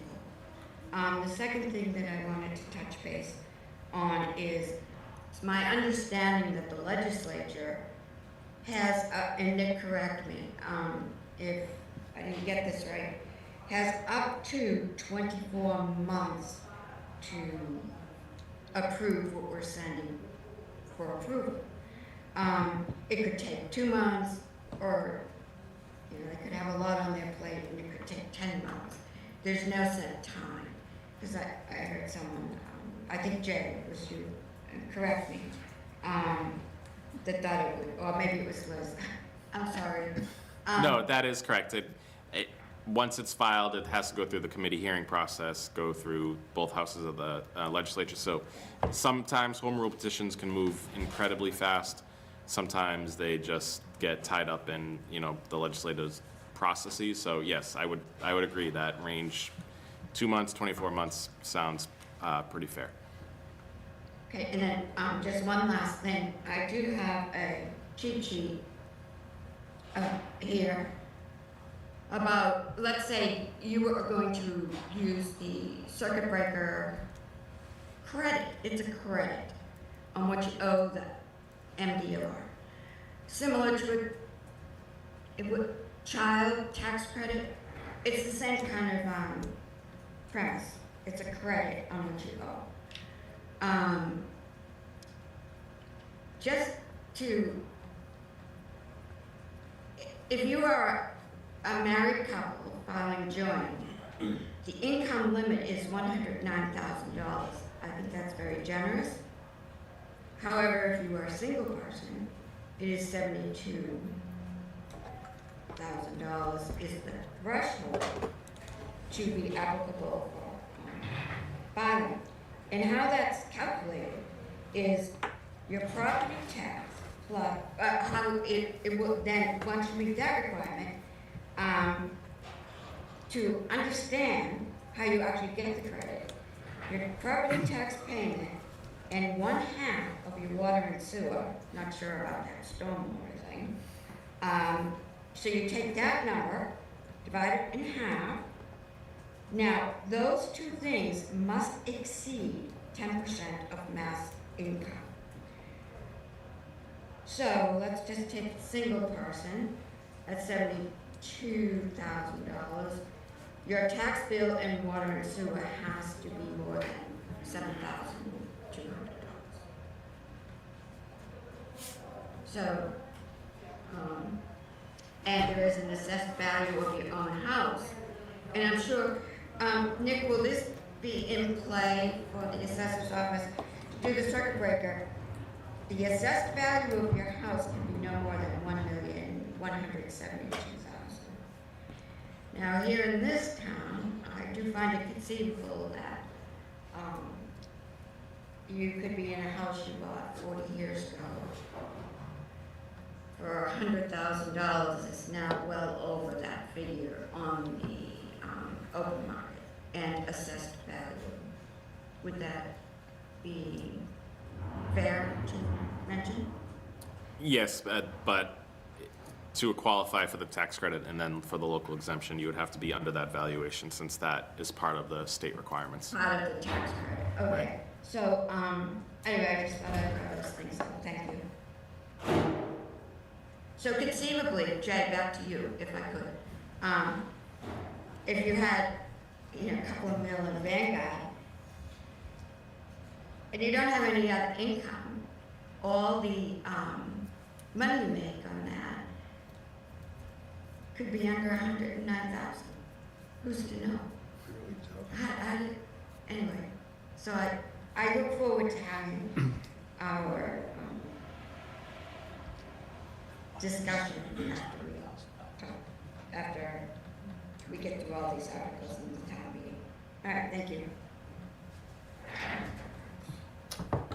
Yeah, just to clarify, I looked at the state's laws, and I couldn't find that they have any comments about other assets. I couldn't find them in it as a piece. Right. And that, so saying that, that's the only concern I have, is that that seems kind of squishy with G. Sure. So, Okay. just a comment. Jay? I want to go back to the comment that my colleague, Ms. Dillon, raised earlier about domiciled and owned within, for the past 10 years. My colleague was talking about domiciled. I'm a little concerned about owned, honestly. I might want to see the word or in between those, because for three reasons come to mind. One is, I mean, this seems directly aimed at renters. And I've heard in recent years that sometimes renters in Milton feel like second-class citizens. I don't want them to feel like second-class citizens. If someone rents in Milton for 20 years, raises their kids here, and around the time they're retiring, they get enough money to buy a house, I don't know how often that happens. Maybe never. But if it does, I'd want them to be able to participate in this program. There's a second group aside from renters, clergy. The minister at my church and the minister in multiple churches in town do not own their own house. They live in houses owned by the church. If one of them wants to retire in Milton, buys a house, clergy are not famous for how wealthy they are, they'd be another case that could participate in this. And there's a third group that may not make me many friends by bringing it up, but Milton Academy teachers some of them do not live on property they own. If they want to buy a house in Milton, retire here, teachers like clergy, not famous for how rich they are, no matter what you think of their employer. So, I don't know, I might want to say, I might want to explore domiciled or owned residential piece of property. Maybe that would open a can of worms to slumlords that own terrible places in town and then come here and are bad people. I don't know what can of worms that would open, but. Okay. No, I think that's a good question. I think the intention was to keep it to folks who have been here for a long time. I don't think it was meant to, identify folks in those examples, but because if you're living in a rental property, you are ultimately still contributing to tax bills that arrive to the town. So it's a question I can bring to the board. Our next meeting isn't until the 28th, so if it's something the Warrant Committee wants to address directly in its recommendation too, that's also an option. And so what I'm hearing is the excessive asset question, and then this question here in section D, the main. Yeah. So, go ahead. And I'm kind of hung up on section 3 where it's, the select board will set the exemption amount, provided that the exemption shall be within a range of 50 to 100%. Are we ever gonna decide that, or when will that get decided, or will the assessors decide that? So Or- I think the intention was to give flexibility because of what we just saw with how the state essentially doubled the credit. And I think what we've talked about is 50% for now. If the credit doesn't really move much, maybe they increase that over the next couple of years just to give them flexibility.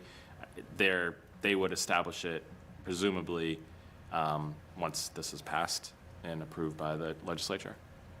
But So I guess for me, it would be, I don't know how the heck you're gonna do it. If there's 452, what's gonna be the cost, the 587 potentially, or $1.2 million? right.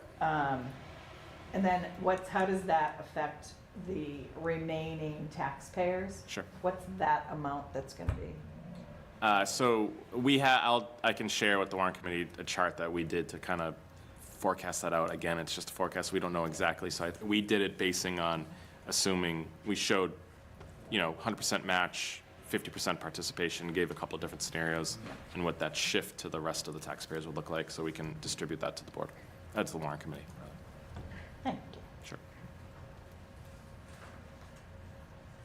I just wanted to kind of go off Jay's point again. So maybe sort of why this 10-year requirement at all. I understand the purpose is so that seniors who have lived in our town, contributed to our town, can stay in their houses in the town, and I think everybody understands that. But just the examples that Jay just gave, I mean, I don't think that huge amounts of people are able to flock to our town because of our low housing prices. So if somebody can live here and is getting a small, very small rate decrease, that's a very marginal case. If there are all of these people that Jay just identified, renters, you know, things like that, I wonder why we have to say, right, like, couldn't it be or? I don't, and I also don't really understand if this 10-year time period. So I would just be curious about having all of that language kind of talked about a little bit more. Okay. Yeah, like I said, again, the select board will meet again on the 28th. I can bring the comments and questions to them. If this board is intending to kind of finalize its recommendation sooner than that, you know, I can see if they would also support those changes. But it is ultimately the warrant committee's recommendation that will be printed in the warrant. And Nick, this is language that you've taken from another Correct. community. And Yeah, they is it pretty much track the same over and over again, generally the same. with all of them? Yep. I think what's most important for us to keep in mind is this is something, the concept of the program and using the circuit breaker tax credit is like the main blueprints of it. This stuff is more, it can be worked around because the Department of Revenue is familiar with it. They know how to deal with it when we're setting our tax rate. So like that, sticking to this blueprint in terms of relying on the senior circuit breaker tax credit is the key component of it. Any other questions, comments from Mr. Milano? All right. Okay. MSBA, right? Yes, it is. All right, so the one I have next is the one related to the school building committee. So as everyone knows, school building committee, we have a school building committee here in town, and I'm not sure if everybody knows, but the town was invited into the Massachusetts School Building Authority program, the MSBA program, in December. So we will start in that program in May to go through the MSBA process for a school project. Ultimately, at the end of that would be reimbursement from the MSBA for a school project for eligible costs of somewhere around 45% of eligible costs on a project. One of the requirements that the MSBA puts out is that you have a school building committee that meets their regulations and their expectations. So our school building committee is a 9-member committee. It was established in 2019 by town meeting. 5 members are appointed by the moderator, 2 members are appointed by the school committee, and 2 members are appointed by the select board. The MSBA requirements for a school building committee have additional requirements that the superintendent of schools serve on it, the town administrator serve on it, the chief executive officer serve on it. In this community, that's a representative of the select board. That's already covered. They require that the school committee representative be on it.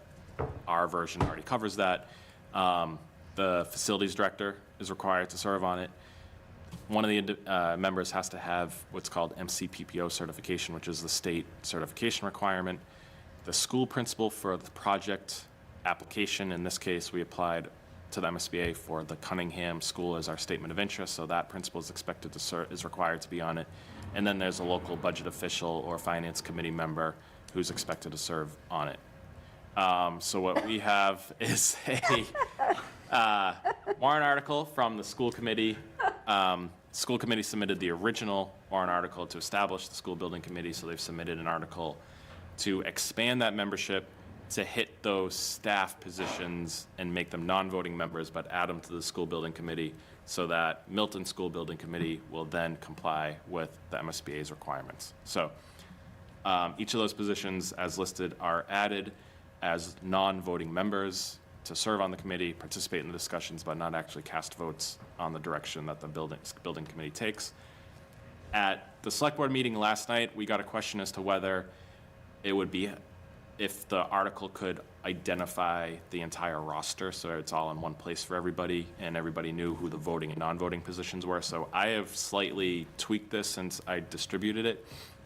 to accommodate that request. I've sent this back to the school committee chair. It is their article that they submitted to the select board just to get their take on it. But it wouldn't make any changes to that 9 members. It would just say, reiterate who they were and who their appointing authority was, and that they're 9 voting members. I think that's the gist of this article. No, sure. How many members are on the committee now? 9. There's 9 now. This Correct. would add, so it's gonna be- This would add 6, right? Yeah, 6 non-voting. So 9 voting would remain, 6 non-voting would go on. Any, Easy meeting. yeah, right. As of members of 15-member committee. I'll go from 2 hours. Interesting, to the 5. quorum is only of voting members, so. Oh, that makes sense, I think. Any questions on this or comments for Mr. Milano? Seems very straightforward. It's a requirement by statute. We like to get help from the state. That's right. I do, you ready to go on to the next one? I am, yep. If everybody is. Yeah. Okay, all right. So the next article is a funding article to fund the feasibility study to be conducted with the MSBA. I have a few slides if folks want background or more in-depth background on the MSBA process. I'll pull them up if needed, but you'll find as we go through this is a bureaucratic process. There's many steps, there's many requirements, there's many reports. The first component of working with the MSBA program is what they call eligibility period, where they call it confirming that the community is ready to engage in a study with MSBA. So it's things like forming the school building committee. In our case, we have a little bit of a head start. We just need to clean up our school building committee membership, as we just discussed. You have to sign some paperwork with MSBA.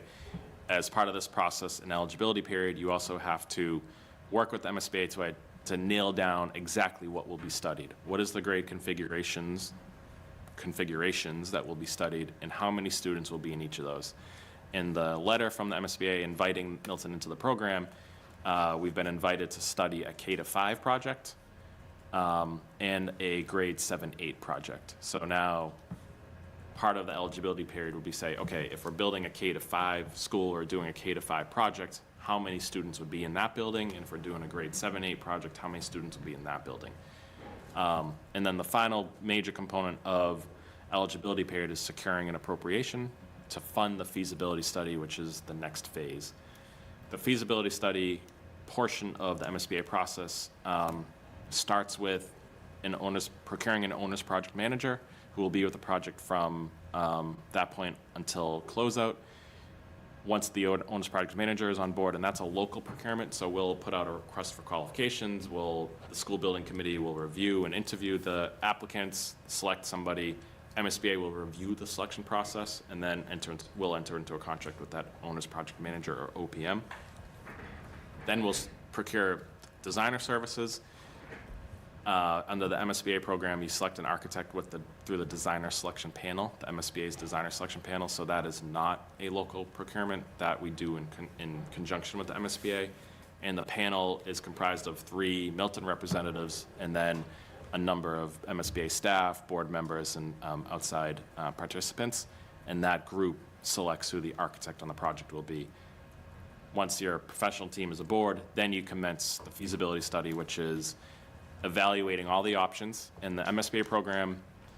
And we're going to be referring to this as the Cunningham School Project because the MSBA requires us to refer to it as the school project for which we filed the statement of interest. So if you see Cunningham School, it doesn't mean there's going to be a project at the Cunningham School. It just means it's the Cunningham School project that we applied for. However, the feasibility study will study a repair to the Cunningham School of any capital assets that need to be repaired. It'll be studying an addition renovation at Cunningham. It'll study a new K-5 and a new 7-8 per the parameters of the MSBA Board of Action letter that approved us coming in. So the feasibility study will cover looking at all those options in the first phase, reviewing, fine-tuning those options to a preferred option with like very preliminary sketches and cost estimates to finally get into what they call schematic design, which is you have a building designed, studied, cost estimates, and you go out to the voters for town meeting approval and the ballot question approval. And this process could take us anywhere from 2 to 3 years to get from where we are today to going to the voters. So we need funding for that. We are recommending, and the school building committee is recommending an appropriation of $1.5 million.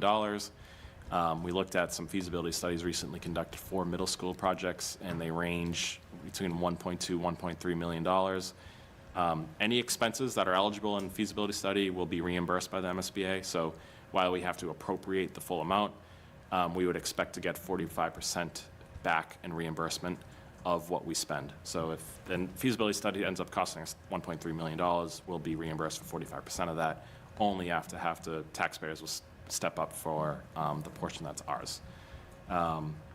Last night, the select board talked about, since we're seeking this appropriation now, where we really, there's no deadline for us to do that until 270 days after May 1st.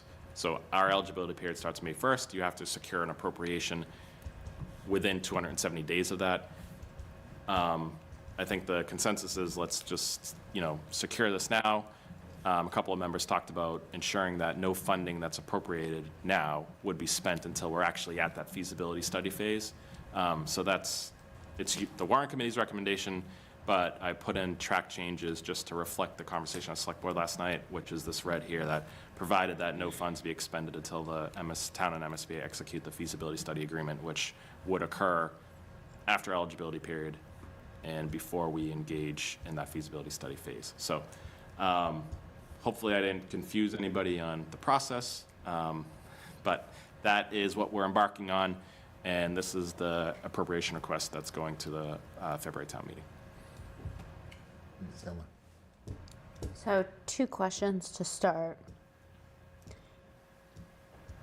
You said that if we appropriate the full amount, we would get 45% back in reimbursement for the feasibility study, but is that only if we were to get the grant, or is that just everybody gets it back? So we're not the only ones. Correct. They've invited us in.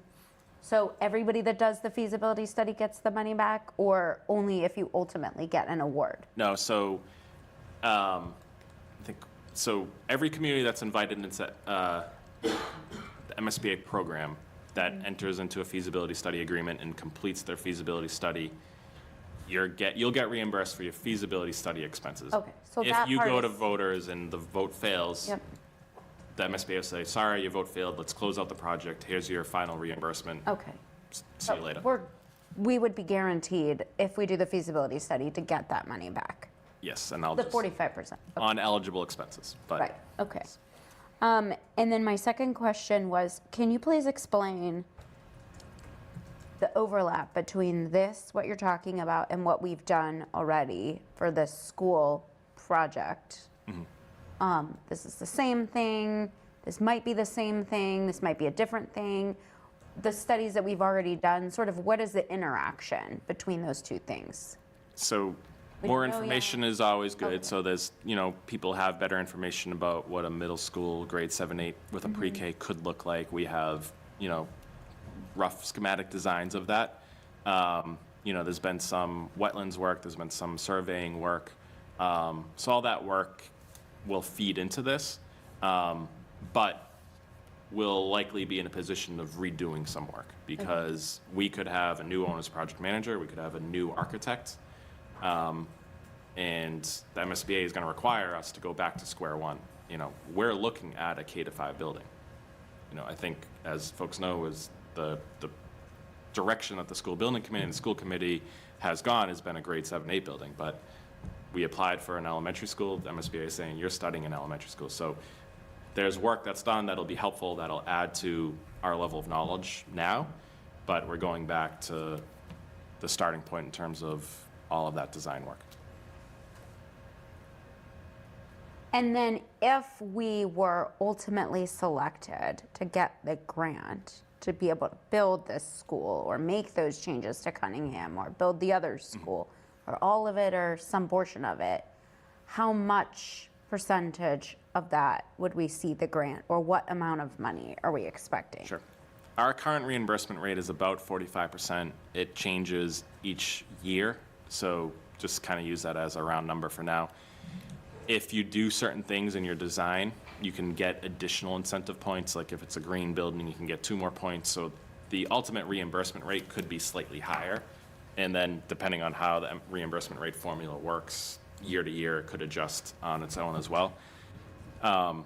Again, MSBA will reimburse us for eligible costs. So when it comes to construction, it won't, if it's for round numbers, if it's a $100 million school, we're not going to get $45 million.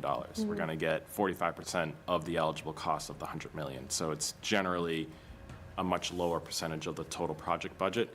Their requirements, they limit their reimbursement to, I think it's like $575 per square foot of construction. So if your construction cost per square foot is higher than that, which every public construction project is, you're not going to get all of it reimbursed at that percentage. There's caps on site work. There's caps on design fees that they'll cover. Then there's spaces within the building that they might say, yeah, you want that space, but we don't view that space as critical to your educational program. So you can build it, but you're paying for the design, you're paying for the construction of it on your own. So we're going to exclude 5,000 square feet from our calculations when we're reimbursing you. So there's different things that go into it, but ultimately it starts at that 45%-ish and then works down once the eligible costs are worked out. So just for clarity for the people watching at home, so the current plan that we had been seeing, I forget how much money that they said that it might cost for the 7 to 8, but use your figure of I used 100 million. The project that's been out there is 173-ish, 170. I'm going to round up to 200. Say it's 200, Yep. okay, even though it's not. Or say 100, I don't care, just for round numbers. So that money would be unreimbursed by anybody. We would have to pay that as the town. But here, we'd be getting 45% of the reimbursed costs of whatever we wound up doing. That's right. So if it's just improvements to Cunningham, I don't know, putting another floor on, if it's improvements to Cunningham, if it's building a new K through 5, if it's building a new 7 and 8, whatever it would be, that would be money that we're getting from the state that we don't have to pay back. That's right. Okay, thank you. That's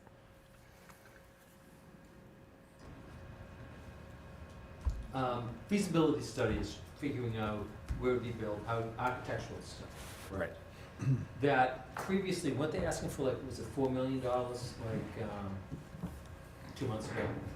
Yes, And that's gone, that never happened. correct. So this is a whole new, Yeah, and the intention behind that was before we go to voters with the non-MSBA project, let's do a lot more design work so we can really nail down that cost and really nail, and get things moving.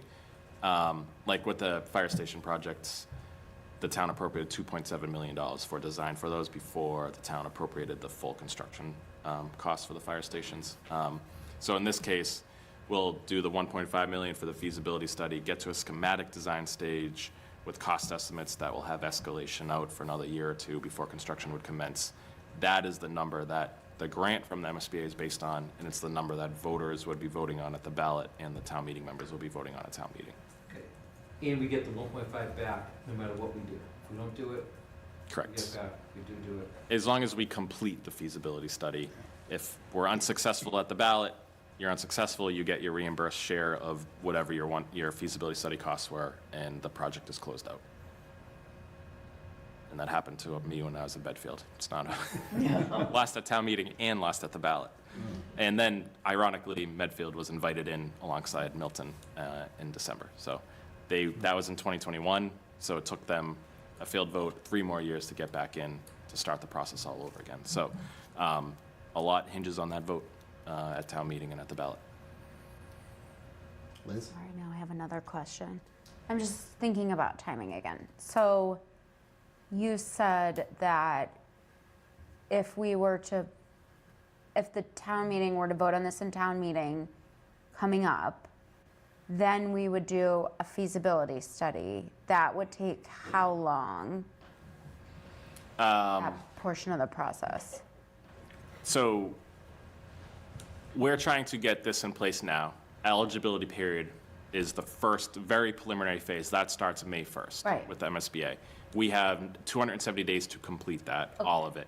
And then our feasibility study will commence at some point once we're through eligibility period. And that feasibility study will take 2 years, 2.5 years. Okay. I have a couple of, I don't know if it would be helpful, I have a couple of examples.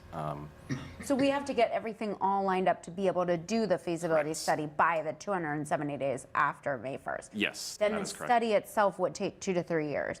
Then how long does it take the MSBA to decide what school, what projects they're gonna I'm just trying to get an overall sense of the timeline.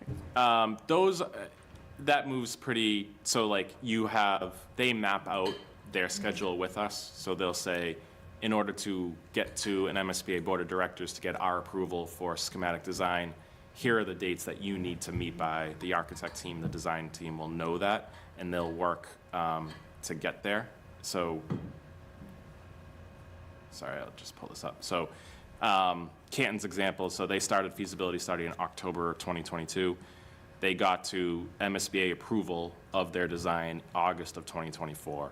So almost 2 years, and then it took them another, 4 months to get their special town meeting and their special election vote. And then to build it would take an additional, Yeah, now they're gonna dive into building out the final design, so they have to get to 100% years. construction documents, so that might take another 9 months Okay. before a shovel goes in the ground. my point is that before when we were talking about it, we had mentioned the fact that there could be the override and the debt exclusion, bam, bam, same time. Correct. This would be individual Milton people are not paying for anything until, well, I mean, I guess the 55% of the feasibility study. Right, but not the big money. The big money until when? When they build it or somewhere down the road? I Yeah, guess.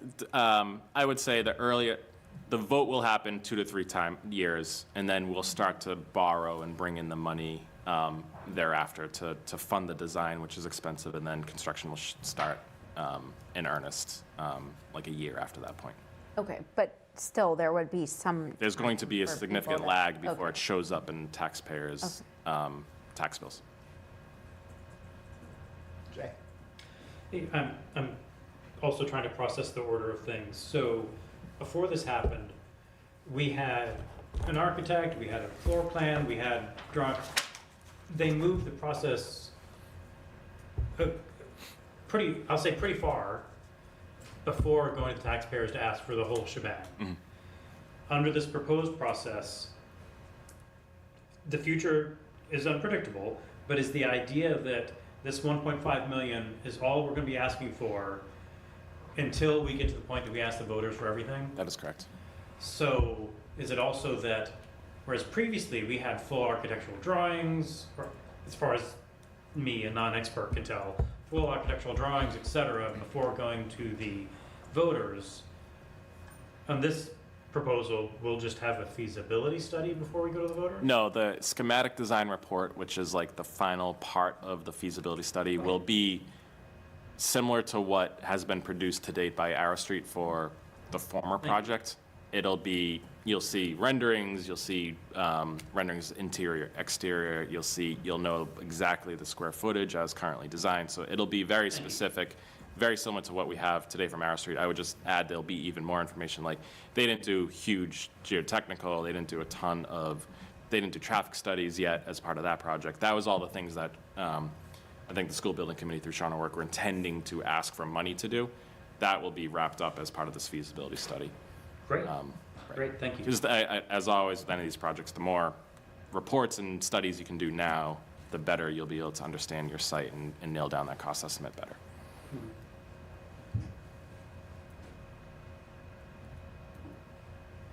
Anybody have any additional questions or comments for Mr. Milano, just in regards to this article, the last? The only other one on my list that I can show, and just as a heads up, so I think I printed it for you. This is the zoning map one that had the images of the, did I have that? Okay, Yeah. it did, all right. Sorry, maybe.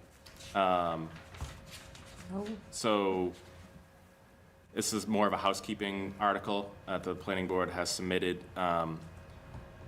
There's been some court decisions that say if you have an overlay district that was approved in your zoning bylaws, but you didn't amend your zoning map to include the overlay district doesn't exist until you amend your zoning map. So we have 2 overlay districts that would meet that definition. This is a zoning article just to say, those overlays, remember we passed them a few years ago, well, now they're part of our zoning map. It's the one in Milton Village, the Milton Village Planned Unit Development overlay district, and then there's a very small overlay district down at Brook and Thatcher. It covers 2 parcels. That's from several years ago now. So it's a zoning map update to say those overlays are in our bylaws and they're on our map, just to kind of close the loop on both of those. The planning board's other articles, site plan review, amendment, and accessory dwelling units, they continue to work on. Site plan review is more complete than the other one. As soon as we have, or the planning board has something worth sharing, I'm sure they'll distribute that. I don't have anything this evening, I had sent out to the chair a lot of information about ADUs. So the state's put out good information about it. Accessory dwelling units will be legal in Milton and in Massachusetts in single-family districts in February. So the zoning bylaw would put greater parameters on accessory dwelling units. I'll just note that the state is really trying to narrow what cities and towns can regulate around accessory dwelling units. And the bottom line really is however you treat a single-family home is how they want you to treat an ADU. Don't treat an accessory dwelling unit that would be located on a single-family parcel any different than you would the single-family home, is like the general guidance they've been giving. There's draft regulations. It's only 6 pages, worth reading through, and then their webinars go into deeper detail about it. And the planning board's been talking a bit about it, and I know they're meeting, not next week, but the week after, to discuss it a little bit more. So, Ms. Milano, so beyond this warrant that you went over with us tonight, Yep. can you just tell us what potentially we may be looking at, if you know, for a town meeting in terms of a warrant Sure. and all? Yeah, so it's everything listed here with the ADU bylaw and the site plan review bylaw to come. And then last night, one of the select board members has been working on a potential bylaw related to outdoor lighting. So that's something that's still kind of in the works. There's been drafts circulated, town council is taking a look at. The select board hasn't discussed really in earnest yet. Our next meeting, is not, is until January 28th, I think. No, that date's not right. Is that right? Yeah, January 28th. No, that's a Tuesday night. So January 28th is our next meeting. The warrant needs to go to print pretty much that week. So some of the logistics of whether the warrant committee will be able to have a recommendation printed in the warrant ready will be a little tricky. I'll just note accessory dwelling units is time sensitive. Accessory dwelling units will be legal statewide February 6th, I think is the date, maybe February 2nd. February 2nd. So if there's an interest in having a little bit more kind of regulation and guidance in place, then town meeting would need to act on the 24th of February. And I think that's really it for the, not that's it, but that's the special town meeting part. That's what you have for us. And Yes. I appreciate it, Ms. Milano. Sure. Now, also on the agenda, just to swiftly move to another topic, I have fiscal year 26 budget. I know we kind of want to do one thing at a time, and we have this special town meeting. I kind of just included that in case those who are doing work on your, what we like to call warrant committee, subcommittee stuff, if you had any questions for Mr. Milano in regards to anything that perhaps is in this special town meeting warrant that may affect the 26 budget in the spring, or just any general questions that you may have for him that he could answer now, or maybe just give you the information on. So it's more of a little bit of an open-ended. agenda topic, Mr. Milano? Any more on the contract negotiations? Nope, nothing new. Go Beans. Yeah, no. We haven't really Conclusions. commenced with anybody, no. I don't really want to talk about it, but But we will. I'm going to, because you brought up the budget. Do you appropriate in advance a certain amount of money for legal fees, or does that come up as it comes up? And from where is that appropriated? There is a legal budget, I think it's under general government, perhaps. Okay. In the warrant, I think it's usually right after the select board budget. So we have, our base services are covered under the retainer with Murphy, Hesse, Toomey, and Lehane. That covers That's what I'm kind of talking about. Okay. kind of day-to-day stuff. And then, so there's, I think, only really two line items in that. There's the retainer line item, and then there's a professional services, I think is the terminology we use, and that's $280,000 maybe. And that's for our month-to-month expenses covered by our, Labor Council, which is Murphy, Hesse, Toomey, Lehane, and another firm. MHTL provides the town council services, so we'll get billed hourly by Peter Mello for things that require much more work. For example, we're at the appellate tax board arguing with Winter Valley and Unquity as to whether there should be nonprofit or charitable exemptions or not. So he'll bill us hourly for that and amount of work. Labor Council again. We have a firm assisting us with our 40B projects that are going through. So that's that line item for general legal services that isn't specific. I'm just mindful of the amount of money that we recently spent on legal services as we go forward. Yep. I'm just trying to get a sense of if we anticipate what that amount will be and where that would be included. So everything related to the MBTA communities work to date Right. through the oral arguments was covered under a fixed fee agreement with special counsel, which was Goodwin Proctor through attorney Kevin Martin. Right, but now those- that's over. So. Those costs were, encumbered, and from prior year funds, it was a contract, so it didn't affect fiscal '25's Right. legal budget. What that means for future legal expenses related to MBTA communities, and the decision came out today, I don't Okay. have an answer yet. I'm just interested in Sure. that amount of money as we kind of go forward in that process. Yep. What the amount of money that we think we're going to incur in legal fees might be. Yes, I don't, Okay. yep. The board hasn't discussed it in terms of any steps or not steps that will be taken or not. In fiscal '26, we'll expect to be in negotiations, which can be expensive from a labor council Sure, yeah. perspective, depending on how those go. But otherwise, we expect a fairly normal year in terms of legal expenses. Okay. Perfect. Anything else, Jay? I don't think so. So Mr. Chair, can you remind us where we stand? Do we have budgets for all the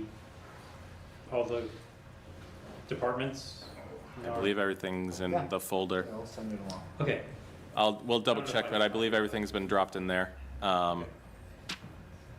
And if anything's missing, let me know. Drop in the warrant box, right? Yes, Okay.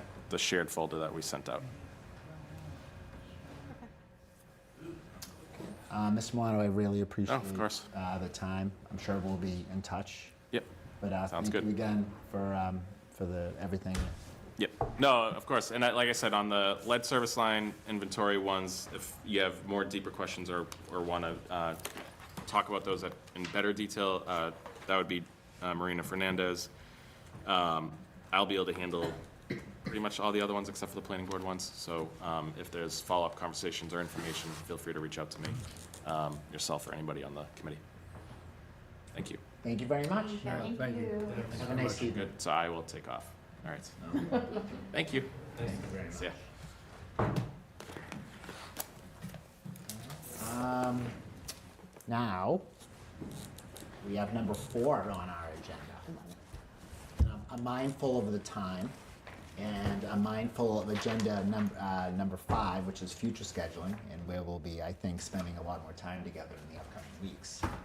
Not to delay or belabor, but I just wanted to have a very brief discussion with everybody, just about some of these matters that Mr. Milano spoke to us about, and then obviously like what the future weeks hold. I think the first question I have as the chair is just surrounding the lead pipe matters. Would we like to hear from the town engineer, Ms. Fernandez? I do. As to that, Yeah, Sure. I do.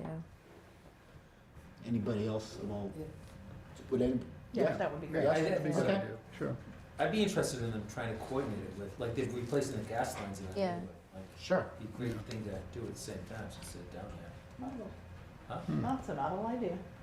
Yeah, I don't, as it was mentioned, I think it might be a good idea just to hear from her. I think also, obviously for the public who surprisingly really watch these meetings, can just get some more information and help town meeting members. So I can arrange to have Ms. Fernandez come in. I'll work with Nick and the department to see if she can come down, pick a good date. We're kind of crunched for time, but I don't expect that to be too long. Probably answer some good questions for us. So we can do that. That's not a problem. And does anybody else have anything in terms of the other articles that we've reviewed? Would we like to hear from anyone else? What I would, just want to set this forward so we can have good discussions on every article. Hear from everybody we think have all the information marshaled to have a good discussion and then be able to draft a comment. I do have a you know what, on a school building thing, I would like to see, because we brought that up when they were here, I went back to my notes. They were gonna get back to us with population numbers and stuff, I think, number of classrooms. But I'd like to get some proof or justification of the need of this. Like number of classrooms, because I know they got 4 more classrooms in Cunningham, what's going on with that? How many do they need it, is the question. Prove it. So this is gonna, I'll just meld this into two. So in terms of the future, I'm expecting the school, and we'll be posting tomorrow. Schools and school building will begin on Monday. what? I'm sorry, I didn't really understand what you just Oh, said. no, schools and school building will be in here Monday. Oh, okay. I'm gonna be posting tomorrow Oh, for a that's meeting fine. on Monday. Yeah, okay. So, I just didn't really hear you. I'm sorry. So I would suggest, if there are specifics that were asked at the last meeting when we were upstairs that haven't been fulfilled, let's follow up on them. We got notes. And I know that Sean O'Rourke would be probably the main person to, at least for some of those numbers, probably reach out to. Sorry to interrupt. Can we get any requests like that in writing, just so that? How's that? Getting any requests like that in writing, we're gonna be asking Sean O'Rourke, maybe we asked him 2 months ago, but he's forgotten and we've forgotten, so. Oh, yeah, no, I'm not Yeah, saying that's this a like. good idea, I'd like to see it, thank you. To email it to him. Yeah, that's Yeah. what I meant. Yeah. I'm not announcing. Okay. I know Sean is a very busy person. Sure. So, but yeah, that's what I meant, follow up. Yeah. And just as a reminder, the question will come up again, and then, we'll be back, the same situation without it, so. I just asked, just follow up with Sean. If there's problems, we can, I'm sure, reach him. I'm confused about the planning board. So if they're having their next meeting on the 28th, That's the select board. I'm so sorry. When is the Sorry. planning board's next meeting? That's a quiz. The 23rd? Yeah, the 26th. Yeah, it was. So if Nick said that the warrant needs to go to print pretty much that week, that's when they're gonna have the warrant articles for the ADU bylaw, the site plan, and then maybe for the outdoor lighting. Are we gonna have time to talk about it? But 2, are we gonna have time to have them come in and answer any questions about that? Yeah, so welcome to the Warrant Committee. And Hey, I meant I'm trying to be. It's okay. That's not. They're working very hard No, over of there. I course- don't blame them. Of course they I'm are. not trying to cast And I aspersion. think It's okay. it's kind of like in terms of our committee. The way this is landing from Yeah. holidays and the New Yeah, Year's, it's and it's a huge thing. As when the chair of the planning board came in, I don't like this, in terms of practice, but as, Mr. Milano said, it may be the situation where we are actively hearing from them prior, maybe at the time the warrant must be submitted for print, and we continue to meet, and then we do our comment that is not contained in the warrant that goes to the town meeting, and we green sheet it at the meeting, where we would essentially deliver the comment to town meeting then. That does not happen. Hasn't happened in my experience. I can't remember it happening in the last few years, but it would just simply say, at the time of the drafting of the warrant committee was not able to submit, and we'll just have It did for sheets. that school. The library. But But there says. was a recommendation, but then there was a green sheet for that. So Yeah. it's not totally And I don't know if it'd be a without green precedent, sheet. but This might be like a yellow sheet or something. yeah, it but was whatever. not But without precedent to happen, but this would say, it was not available at the time of printing. So Okay. then we would just, town meeting would walk in and they'll just peel the sheet off with our comment. And then obviously either read it to them or answer any questions in regards to what we have to say. But there's usually a hard deadline on the print to send these out to print, and obviously it's the best practice to have all the comments in. So everything goes at once and the town has all the information at the same time. even if they haven't written it, is it possible to have them say, this is what we anticipate it looking more specifically than, I really appreciated when Meredith came in and kind of previewed some of this. But now that it's been a few months, maybe there's more specifics. Is there a possibility of having someone from the planning board coming in even before they have that written so that, we have time to digest a little bit? I just really would like, when we go into town meeting, the town meeting knows the warrant committee looked at this, great, here's my piece of paper, now I know what to do. Whether you agree with me or not, that's fine, but. Oh, yeah, we will have a comment for them. I think it was the anticipation. No, that's not my question. I just meant, is it possible to have Meredith or someone else from the planning board come in again, even if it's before they make their final writing of the warrant article?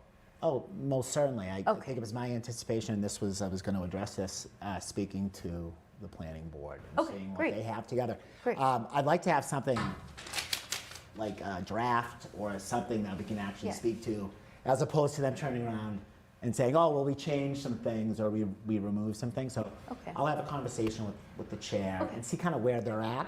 And then I'll kind of speak to Mr. Milano and we'll adjust as necessary. But I agree with you. I mean, we got really an executive summary. Yeah, last and I'm time, not, so. again, not casting aspersions, because I know that they have a Oh, lot yeah. going on over there, but just, if we could work with them, I would appreciate that on that, so thank you. Sure, and I'll have more information for us on Monday Okay. in regards to Thank you. the planning board. Jay?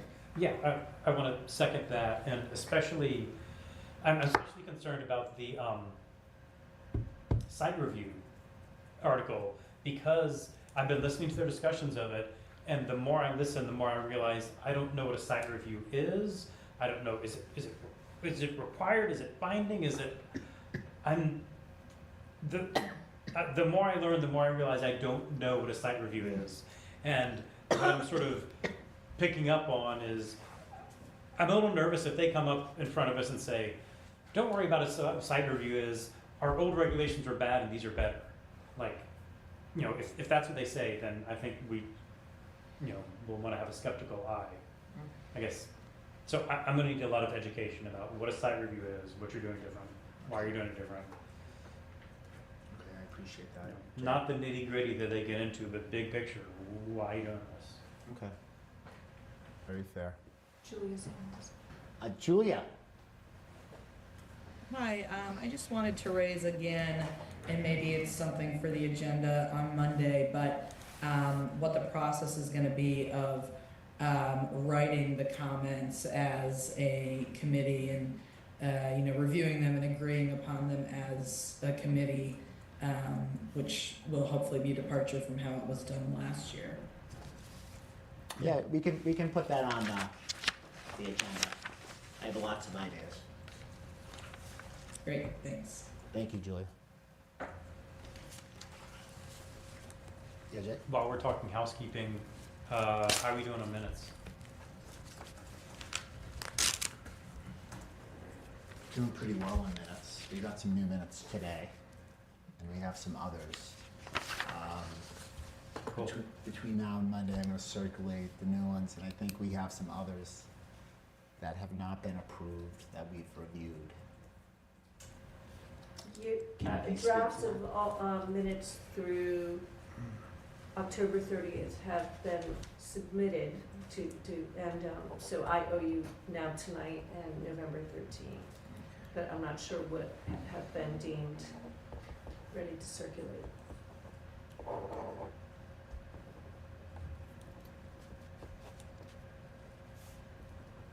Okay, we'll get on that, Karen.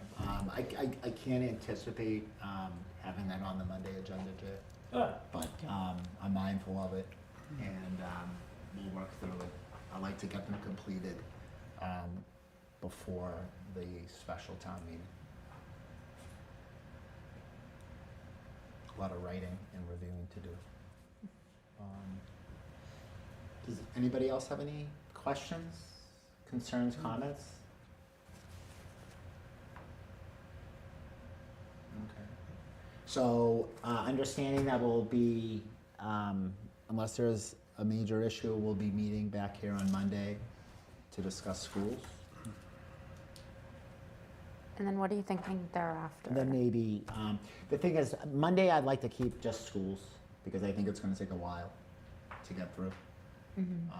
But I'll have information regarding the planning board for you, and maybe when we can get that in. I would very likely to see a Wednesday meeting also. In addition, maybe a Thursday, I don't know, based upon what I'm told by the planning board and others. But I would say that after this week, we'll probably be meeting more than twice, 3, and then the last week, maybe 4. The comment drafting can be done at home.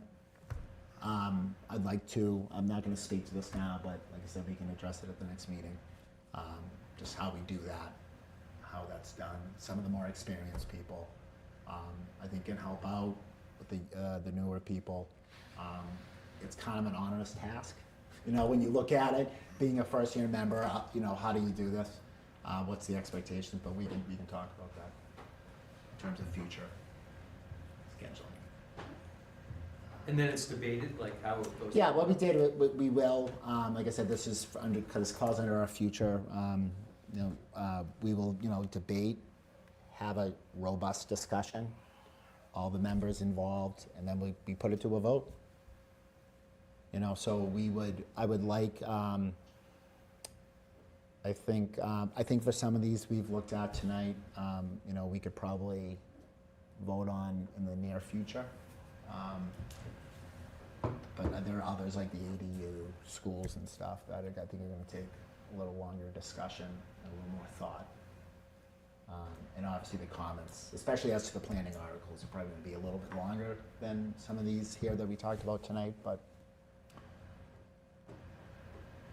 it's really. The thing about scheduling, keep in mind, there's a federal holiday a couple Mondays from now. Okay. Well, if there's nothing else, anything from anyone on Zoom? Oh, okay. Do I have a? Do I hear a motion? I make a motion to adjourn. Second? Yes, second. Thank you. The meeting. Thank you. Thank you. The meeting's adjourned. We've adjourned.